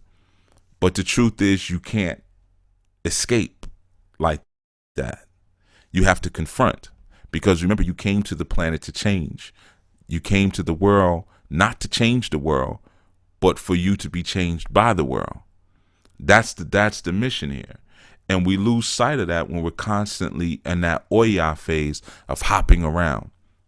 That's that wind, go from spot to spot, spot to spot to spot to spot. That's why I spoke yesterday and I said Oya is a very complex and interesting energy because she represents the vicious enemy, but she also represents one who doesn't take accountability for their responsibilities. She's always running from her responsibility. You could even see in the stories when she left Ogun for Shango. She's always moving around. I'm not going to say that Oya women can't be trusted or Oya people can't be trusted, but you can trust them to do what they do. That's the essential nature of it. You got to understand the nature of the beast, quote unquote. So that particular energy is constantly moving from spot to spot to spot to spot, usually trying to avoid what it is their responsibility. And that's problematic because a lot of that hurt and pain and frustration that comes in when we look at Oyas and we say, oh yeah, that's the tortured soul. They're torturing themselves because they don't take responsibility. And understand their converse balancing energy is Ogun, the anchor. They run from the anchor to go to the fire of Shango because the fire does what? The heat lifts the air higher. So I can go even further. I can run even further away if I get away from this iron. You see? So a lot of times, again, we continue on with our negative or with our destructive behaviors, and we continue to stay misaligned. We can continue to commit antisocial acts because we want to escape the conscious of our own accountability. This is because it's a consciousness that's created by what we're supposed to be accountable for. And that's the voice inside of you that says, no, you're supposed to do this. You're supposed to do that. So we escape it by saying, they did that to me. They did this to me. You did this. You did that. You see, and we can't stop pointing. Can't stop pointing. And again, we came to the world to be changed by the world, not to change the world. You didn't come here perfect. Like I often say, for those who came into I knew, when sometimes when people try to flare up a little bit, and I have to remind them, you're here because you're crazy. If you weren't crazy, you wouldn't even listen to me. What would be the point? Now you might say, oh, I enjoy information. You enjoy information because something's wrong with you, because you would absorb your information from a less direct source. You're here listening because something's wrong and you're trying to fix it, or you need it to be fixed in your life. That's why you're here. And sometimes people lose sight of that because the demons kick back in of escapism. Oh, Chief says something I didn't like. He put the pressure on me from the outside, so let me push out from the inside. And sometimes when you squeeze something from both sides, it pops out of your hand, so it goes flying off somewhere else. And then the same thing happens again, and happens again and again. In each environment you go into, you find that within a couple of months, nobody likes you in the environment, or nobody's talking to you. And then you blame it on, I don't know, there's a curse on me. Every time I go somewhere, people flip on me. They just flip on me. And you're not realizing, for one, you're the common denominator. But for two, you have a sickness. You have a demon that you're trying to escape that you won't own up to. I could tell you in this work, and a lot of times I always say, when you hear me say things like, in this work, because I'm trying to prepare some of you who want to do this work. But I can tell you in this work, that is a commonality.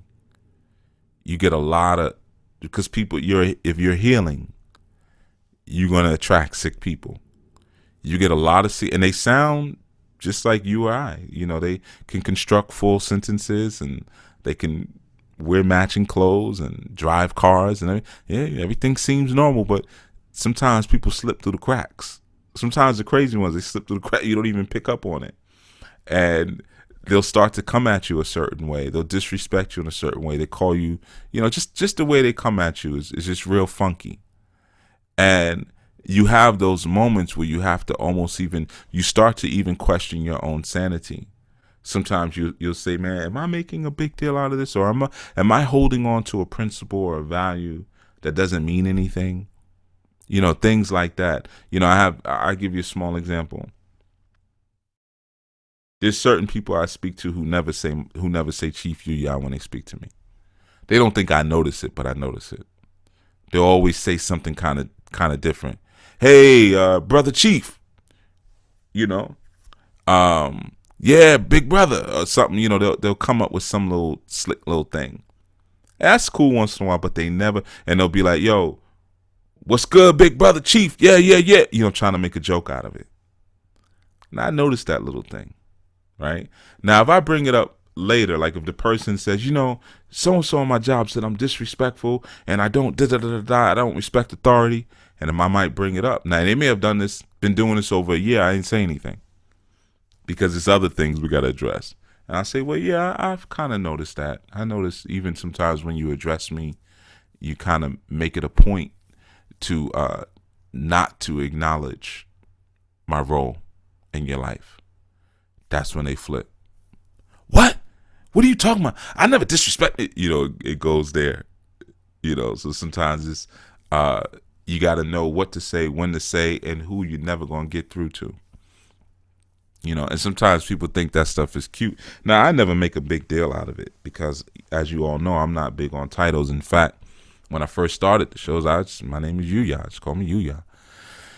But the problem is when you take the temperature of the people, sometimes you find out they can't handle that responsibility.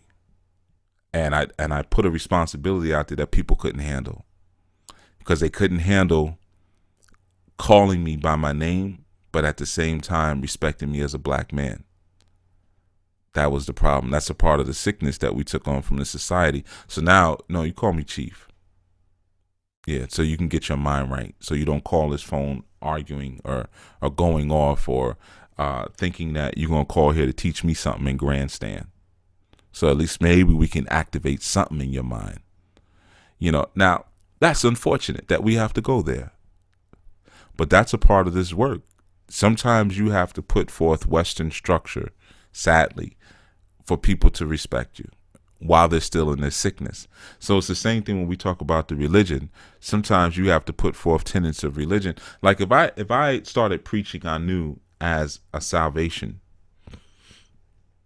and I started to tell you that, you know, I knew the people from heaven, they're returning, and there's so many signs that are coming, and I could easily show you some signs talked about. I could talk about Nibiru. And could tell you that, you know, if you don't take on this information and align yourself with this culture, you know, when they come back to reclaim this space, they're not going to see you because you're going to be vibrating at a frequency that their eyes are not adjusted to. So they're going to see you just like plants and rocks, you know, but when you start vibrating at this higher level that I have the ability to give to you, then those who come back from heaven will actually be able to see you and they can take you to the next dimension. Now, I just made that up just now as I was talking, but I could see reading that in a book somewhere, and I could see people saying, yeah, that makes sense, because I always felt like I didn't really belong here, and you're right, Nibiru is coming through, and then we got these new continents coming up, and this, that, and that, and the weather patterns are changing. And I say, yeah, because, you know, the earth is trying to adjust. I just keep making it up. Yeah, the earth is trying to adjust its frequency. That's what it really is. The earth is trying to adjust its frequency for those who are returning, so that way they'll be able to spend, and I could say something like, and as far as like in earth years, they're going to spend 7 years here. See, that's what the Bible talks about, you know, that 7 years of tribulation. What that is tribulation, because when you're studying that lower level biblical information, you're vibrating at a lower frequency. So when they come back for the 7 years, what they're going to be doing is reclaiming those who they left here to begin with.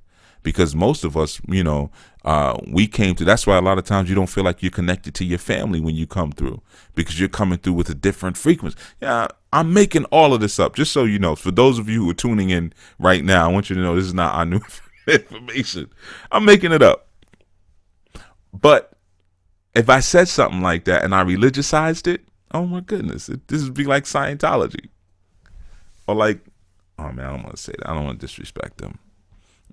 But there's another large black group that believes that they dig really heavy into the alien thing, and their leaders are alien and stuff like that. But when it removes itself from that and becomes more about personal accountability and looking at some of the missteps in your own world and in your own life, it becomes less attractive. It becomes less pretty. And like I said earlier in the segment, the gift that we have from this world reality, this world consciousness, is that we always have moments where we can find inner peace.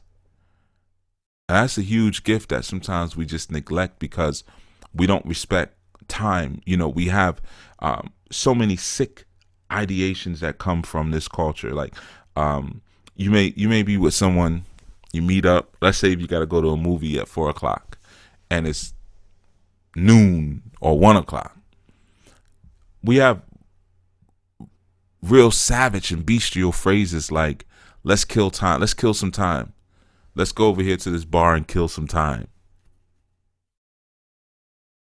I know it's like, I know what some of you want to say, well, that's just how we talk. That's just a social thing. When you strive to kill time, time kills you. That's the truth of it. How are you going to kill time? Time will kill you when you don't respect it. When you don't cherish the moments, or like Sade said, cherish the day.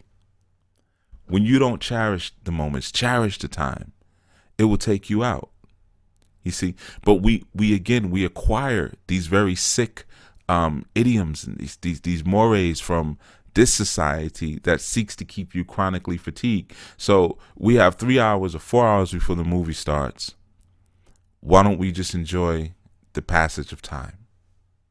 Why do we have to stuff it in with more? Because we have to reinforce this narrative of chronic exhaustion.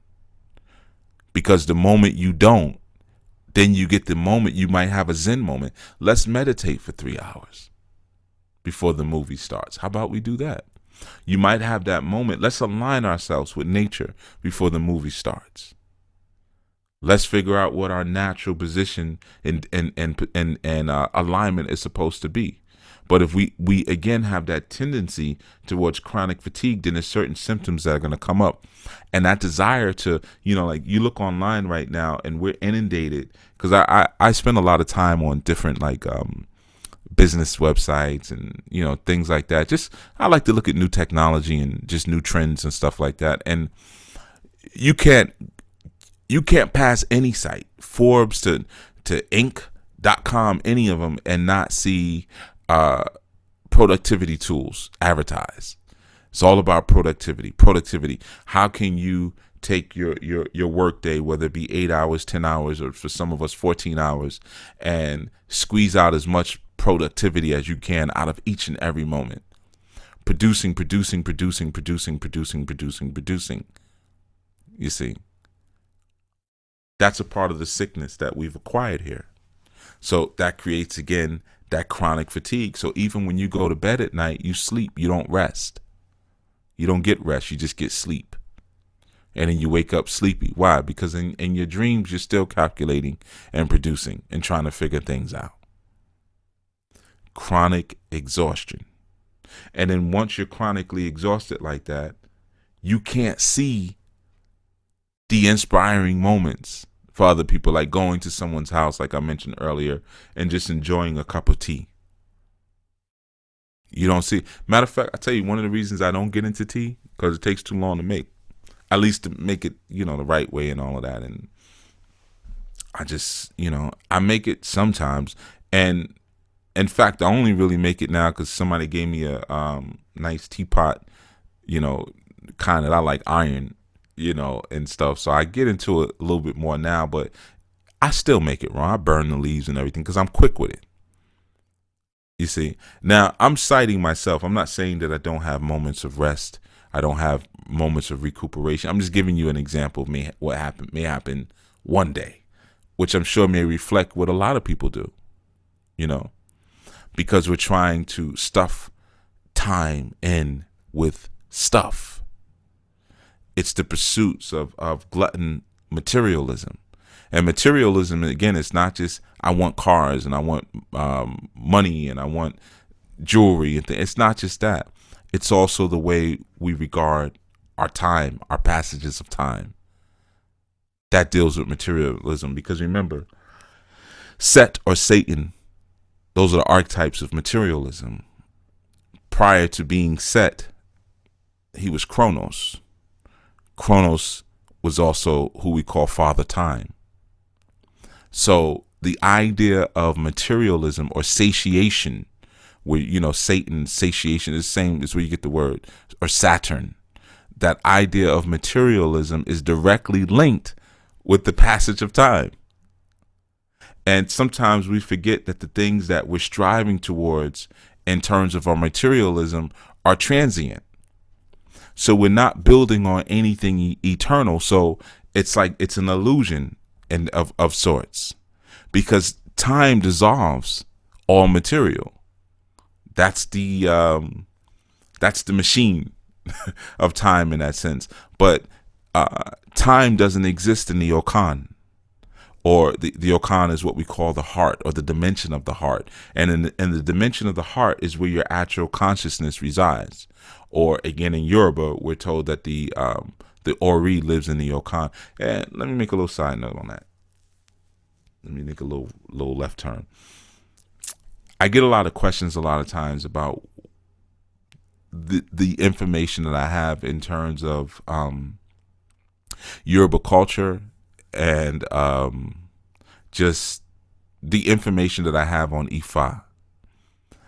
And in fact, several times I've had Nigerians ask me, they ask me if I'm Nigerian, because I seem to know so much about it. No, I'm not Nigerian. I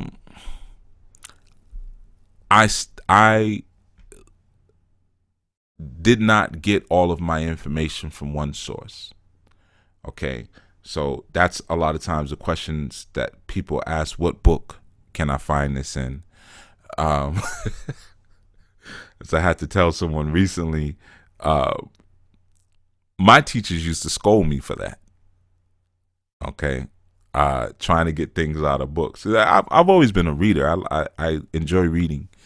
And when I used to train, when I was training, in my initiations, certain things would be said to me, and sometimes they would say them so quick, it would be hard for me. And again, it's not like the relationship that a lot of you all have, where I'm saying the number is 515-605-9062. Call if you need to. I didn't have that. So it wasn't no sit down and let me ask you questions with a notepad. It wasn't no stuff like that. So you had to get it and get it quick. So I would always be like, out of respect, at least I thought, would say, afterwards would be like, oh, is there a book that I could get that would give me some more information on this, or what we just did, or the name you just called me? Because sometimes people would say, oh, he's so-and-so, he's this, he's that. And I'd be like, I don't know what the heck they talking about. I don't know these names, these words. I don't speak the language like that, and they'd be like, Haru, no, you can't get everything from a book. No. I mean, they would get on. I mean, these are old men. So, I mean, I was like, shoot, at that time, I would be like the age of probably, I could be their great grandson at the age I was at that time. And like I said, my initiators were in their late 80s, 90s, so they talked to me however they felt. I just had to take it, but I used to get scolded behind that. Stop trying to get everything out of the books, because again, these are the old school, these are old jacks. So it's like when you talk about certain African cultures, we say, oh, like this is an oral tradition. Yeah, but not nowadays as much, because a lot of people have capitalized on publishing books. But some of these brothers couldn't read, so it wasn't about all that, well, at least read in the way that we perceive reading. let me put it that way. So it wasn't all about getting out of one book or holding up a Bible or Quran and saying, oh, you find it here and find it there. You get it through the journey. You see, you get it through the journey. And some things, yeah, you can cite in books, and some things are in my books, but some things I left out purposely as well. Like, for instance, if you look at my book and you look at the Orisha correlations to the zodiacs, like especially in our new spiritual training, everyone always asks, certain energies like Eshu. Well, who's Eshu? Like, I left literally on purpose in our new spiritual training. I left certain things out, but those things were required to complete the activity. I did that on purpose. That's kind of my way of screening and seeing who's who. So if you take it upon yourself and say, okay, well, there's a method here. This man just isn't slapping stuff together. Then you would see, like, I've done a show, whatever's left out, I already taught it. But I'm purposely making people have to do this. Go through the archives, and then people will say, yeah, but when I go on iTunes, all of the shows are on our iTunes. Oh, well, they're somewhere. So now they got to go on Google and search for my show. And then you got to listen to the whole show to figure out where I said it at. So now to get this one little answer, you might have just had to go on a 2-day mission. I do that on purpose. Okay? Because part of what I'm doing is breaking that paradigm and that thought that I'm going to get everything from one place. And could I just make a mega book? Could I write a mega book? 1,000-page book? Yeah, I could. But that's not healthy for the culture. That's why I try to write small books and break it up. I thought about even doing that recently. I was going to write a book and include like the whole, like almost make like a Bible, but make like the whole, this is how you mate, this is how you eat, this is self-defense, this is the basics of spirituality, this is alchemy. I was going to put it all in. I said, no, I ain't doing that. It'd be like a Bible. People be walking around the street waving at. We'll be right back where we started. So, yeah, a lot of times I will leave certain things out because you have to go on a search. That's what this is about. It's about being a seeker. So when I was back home studying, like I said, like I didn't get all that hand holding. All right. And I do a lot more hand holding for you all. And there's a time.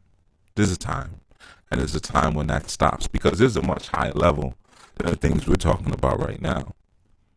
Much, much, much, much, much higher level. Okay. These are the basics just so we can have a conversation. You see? But yeah, like I was just saying, and wrap up in a sense, the tactics of escapism, or again the idea of trying to invest in something temporary in order to maintain a permanent solution is futile, because again, in our Yoruba, we understand that the Ori, or the consciousness, the inner consciousness, lives within the Okan, which is the heart. The Okan it means heart, it means one, it means unity, similar to Umoja, but it's a different kind of unity. Because Moja means one, and Okan means one. This is why I tell you, when you're dealing with a language, you may have one word that means 5 things, or you may have 5 things that means one thing, but different kinds of the one thing. Very beautiful language. And I mean, that's with many indigenous languages. Amharic is similar as well as Tigrinya. They speak in Eritrea, similar as well too. Definitely Bantu languages as well as in general. One thing means many things. Many things may mean one thing, but it's never just the one thing. It's the way that one thing is interacting. Okay. But in any event, like I was saying, so it is the aspects of what you're creating and designing within the Okan, or the Ori, that transcends time. Anything outside of that, even when you're functioning within IA, which is the realm of electromagnetics, that's the realm of the body. Oh, I'm getting a little choppy, huh? Okay. Let's see. I'm getting choppy. I just got an alert. 1 second, y'all. Okay. Just let me know if I am. Hold on. Okay, let me know if I'm still choppy. I don't know if I'm still choppy, but if I am, please just give me a heads up. Okay, I don't see a heads up, so I'm guessing I'm not. Okay. Yeah, I am, or yeah, I'm not is better. Okay. Thank you, Brother Cleveland. So, and 662, I guess you're telling me I'm choppy? 662? All right. Hey, peace. Thank you, sis. I appreciate it. All right. Cool. Um, that's good though, because it actually didn't go out to 3 minutes towards the end. I'm playing with these blog talk settings here. I'm getting closer, but I'm still gonna dump it because it's too much headache. And thank you for those of you who've sent in some information. I know Brother Dietrich, you sent some stuff as well. Probably here right now to tell me that it's clear, Brother Dietrich. Okay, greetings. Yeah, Akbo Ato. Yeah, Bawoni. How's everything? Good. Uh huh. Well, that's interesting because you waited to the last moment here to deliver it. It's kind of. Did you just do it just now?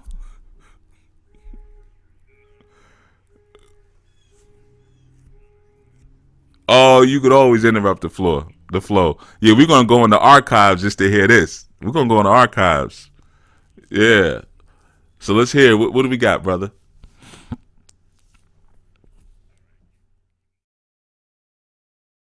No, I want you to read it. You want to give me a link to go to?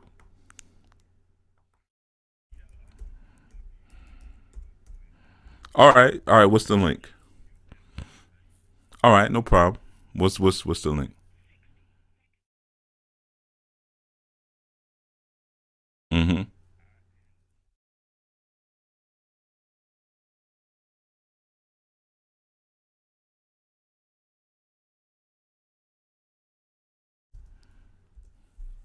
Okay, so let's see what we got. I'm gonna see if I can pull it up here. Protective, sir. So you skipped the whole security word and decided to go with protective.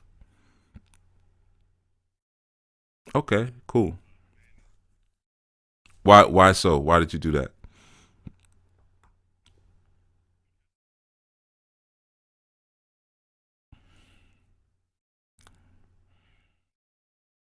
Mm-hmm.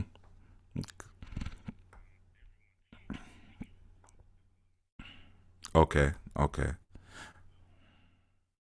All right. So here we go. I'm gonna read it. We're going into archives now, everyone. Just so you know, if you call in. But okay. So let's see. All right. I'm already seeing some stuff I don't like, but let's see. Okay, we're gonna go through it. All right. All right. I'm gonna mute you because you got the dog going off. Matter of fact, just mute your side. Just come back when I just mute. I'm gonna read it. Okay, so Brother Dietrich has here at Ilari Protective Services, which is again ILARI PROTECTIVESERVICES. Ilari Protective Services. Greetings, future clients, guests, and students. As a protection specialist of 10 years, I have accumulated a unique wealth of experiences in both the private, state, and federal security and protection fields. I have experienced many different challenges from urban tactical response details to homeland security search protocols to individuals with intellectual disabilities management. The mission statement for Ilari Protective Services is to provide professional, punctual, specific security service for your assets, your person, or whatever you need to be kept from hurt, harm, damage, or sabotage by using creative, strategic, diplomatic, accurate, and custom protective measures to secure oneself as well as their assets. I have experience with personal executive protection detail, movie, radio, and television set security, in-home security, video surveillance and monitoring, private venue perimeter security, private venue customer screening methods, evacuation and crowd control, as well as customer service and administrative security implementation. We also offer training in bulk item pat down, full body pat down, bag searches, vehicle slash cargo slash freight searches, basic hand to hand grappling techniques, canine and equine work, drive testing, Feel free to email questions to ilariprotectiveservices@gmail.com. Looking forward to working with you soon. Okay, good. All right, Brother Dietrich, bring it on back in. Bring it on back in. Let's go over this. All right, good. So we got to step in the right direction. We got to step in the right direction. You got an image for your cover letter of you at the shooting range, right? Yeah, get rid of that. Get rid of that. That's no good. I mean, you can have it there in your photo section, but you don't want that. That's not inviting for a client. You know, I know it's securing. Like if it was me, I'd say, yeah, I want him. I want to do with the gun. But no, that's not inviting. Now I see you have this here as a post, but do you have it on your About Us page? No, you don't. I see it. Mm-hmm.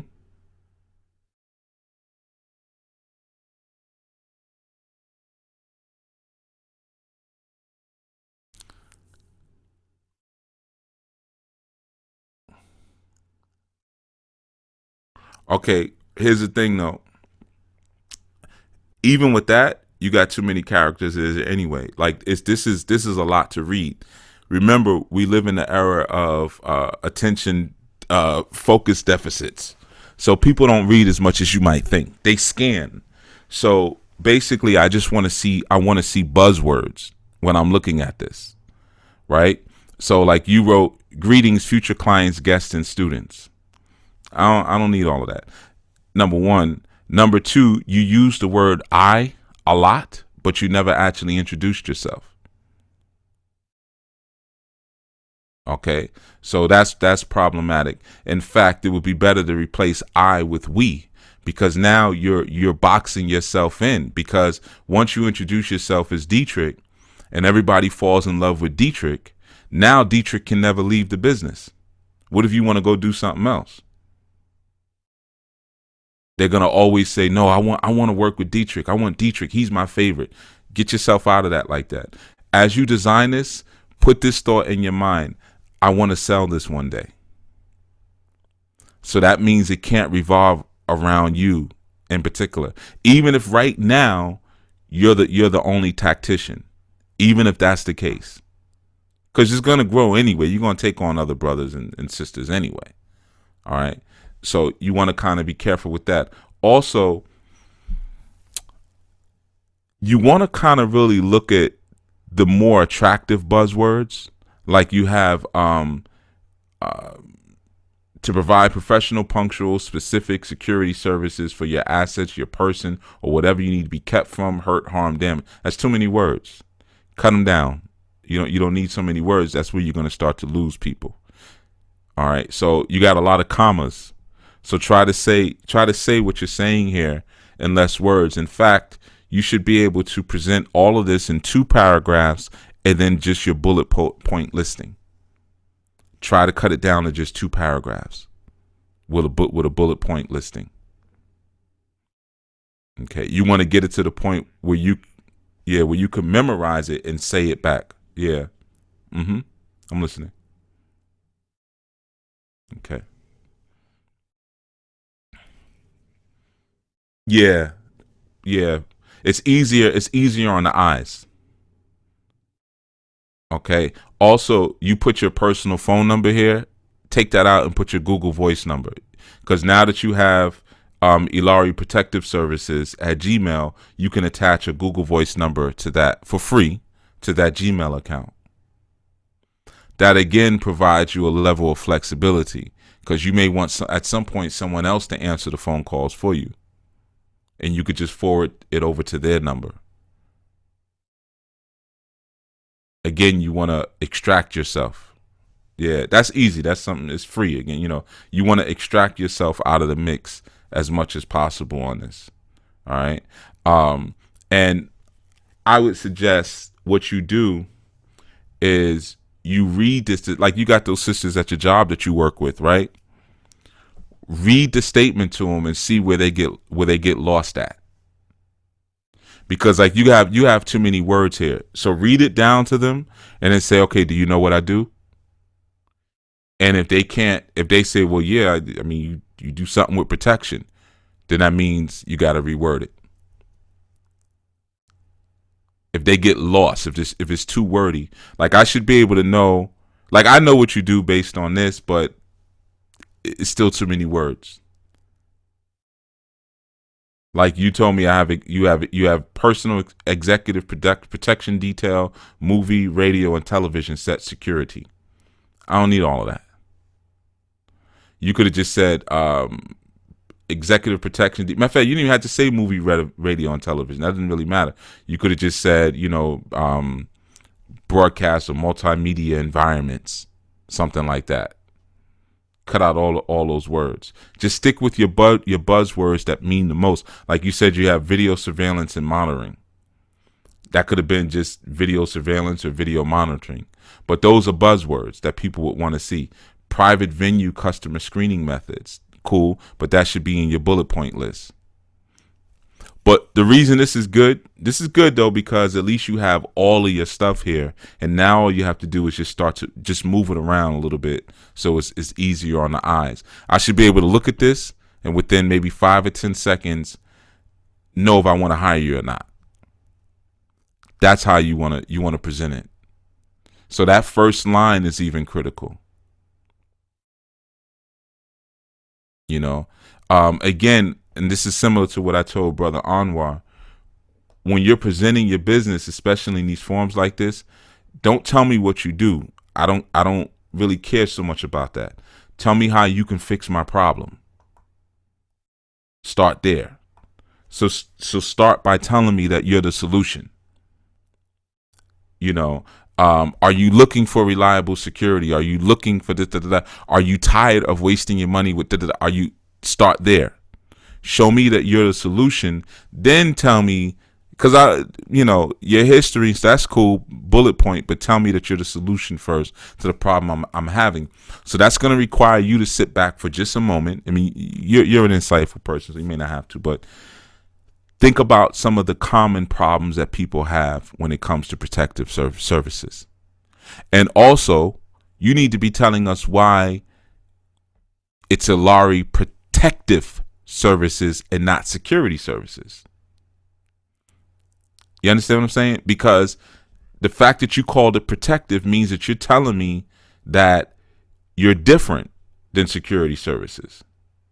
There's something else that you do aside from voodoo, but I guess you can share that in person.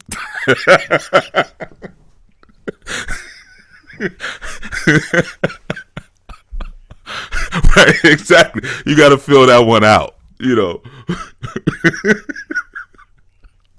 Right. Yeah, that's the difference in us. We provide professional voodoo services as well as, gun training. But that's what you need to do. But it's good though. You definitely got a good start, and now I could send anybody to you now.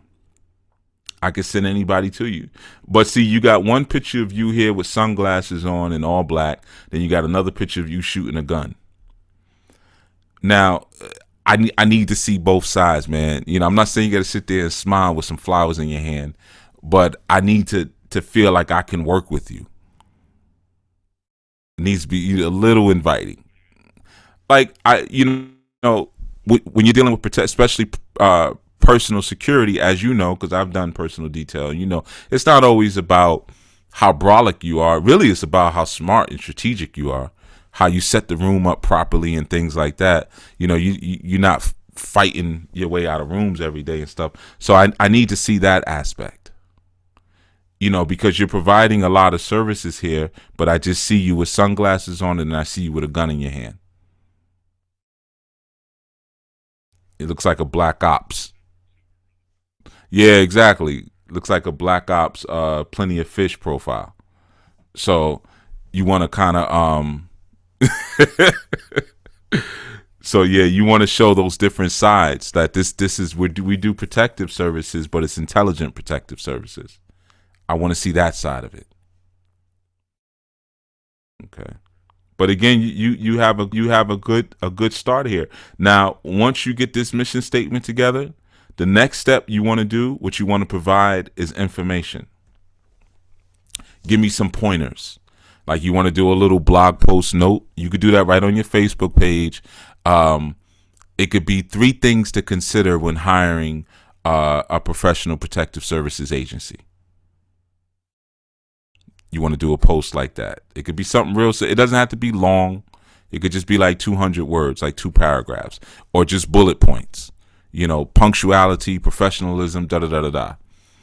And then at the bottom, you put, if you're looking to hire and these things are important to you, then shoot us an email here or give us a call here. However you have that set up. So give me the solution. Tell me that you're the solution first. So when you say these are the 3 things to look out for, you're already providing the solution because I'm looking for a protective services agency. So when I Google that and I punch that in and you tell me you already are telling me how to look for one, you're letting me know that you're a solutions provider. That's what sells nowadays, solution providing. So that's where you kind of want to keep your mind focused. Solutions. Yeah.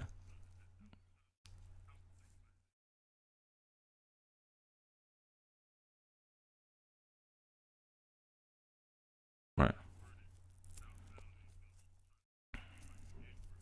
Mm. Well, if you standing there holding a gun and you got images of women training, we already know you're tough. So that part is covered. So it's okay to sound like an Egbert now because that's good. So you mean to tell me that you're tough and you're smart? Oh, I'm in good hands. I don't have to think. I'll do the thinking. You'll do the thinking for me. See, those are all the things that you kind of want to, put out there. It's almost like in bodybuilding. When you see somebody who's a bodybuilder, but then also can really break down the human body and knows nutrition and stuff like that, it's very impressive.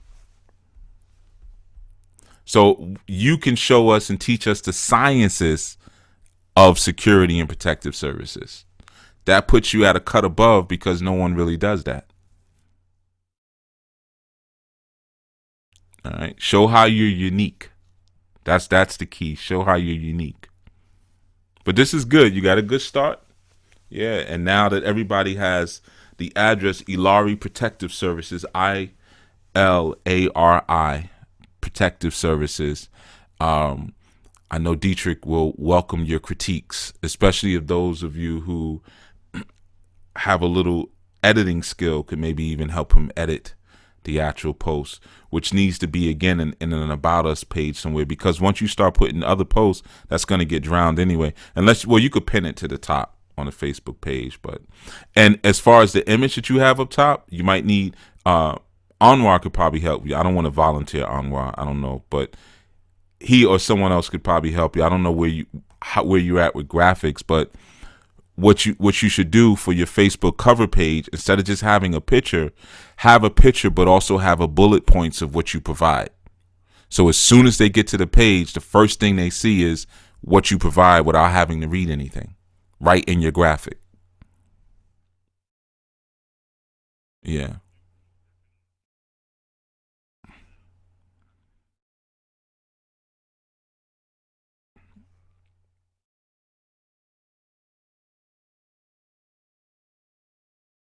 You The logo I would put for your profile image. Take you out of there, put the logo in there. And then for the cover page, I will put the bullet points of this is what we do. And you can still put a picture. You could have a picture of you in the cover page, or even that same picture that you're currently using as your profile picture, move that to the right. Because remember, people always, when they look at a web page or even on their phone, they scan from left to right. So always put your most important stuff on the left-hand side. So on the left hand, I will put the bullet points: personal security, video monitoring, all of the buzzwords. And then on the right, you can have your images. Yeah. Mm-hmm. Sure thing. Sure thing. All right. Yeah. All right. This sounds good. Okay. Yeah. Yeah. Instagram, Twitter, make sure and keep it the same across all social networks. So that way it should be Alari Protective Services wherever they go. It shouldn't be like when they get to Twitter, it's Ilari underscore personal protective services. It should be the same one on every single social media platform.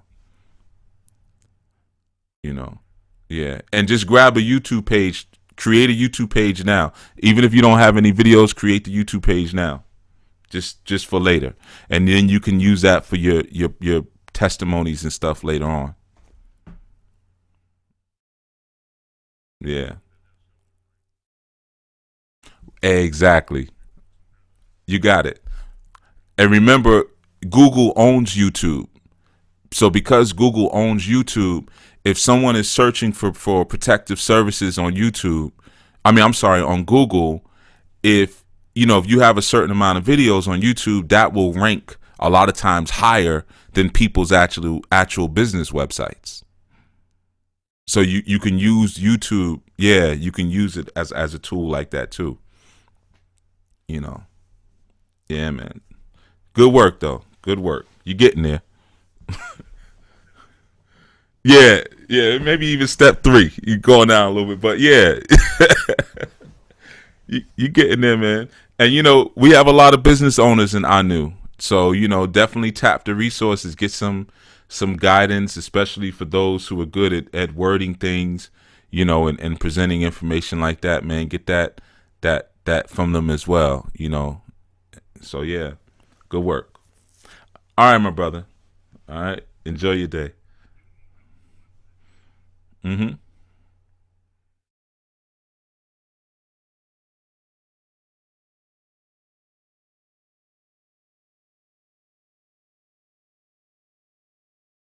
Okay. Yeah, well, me neither. So, well, you heard it. So,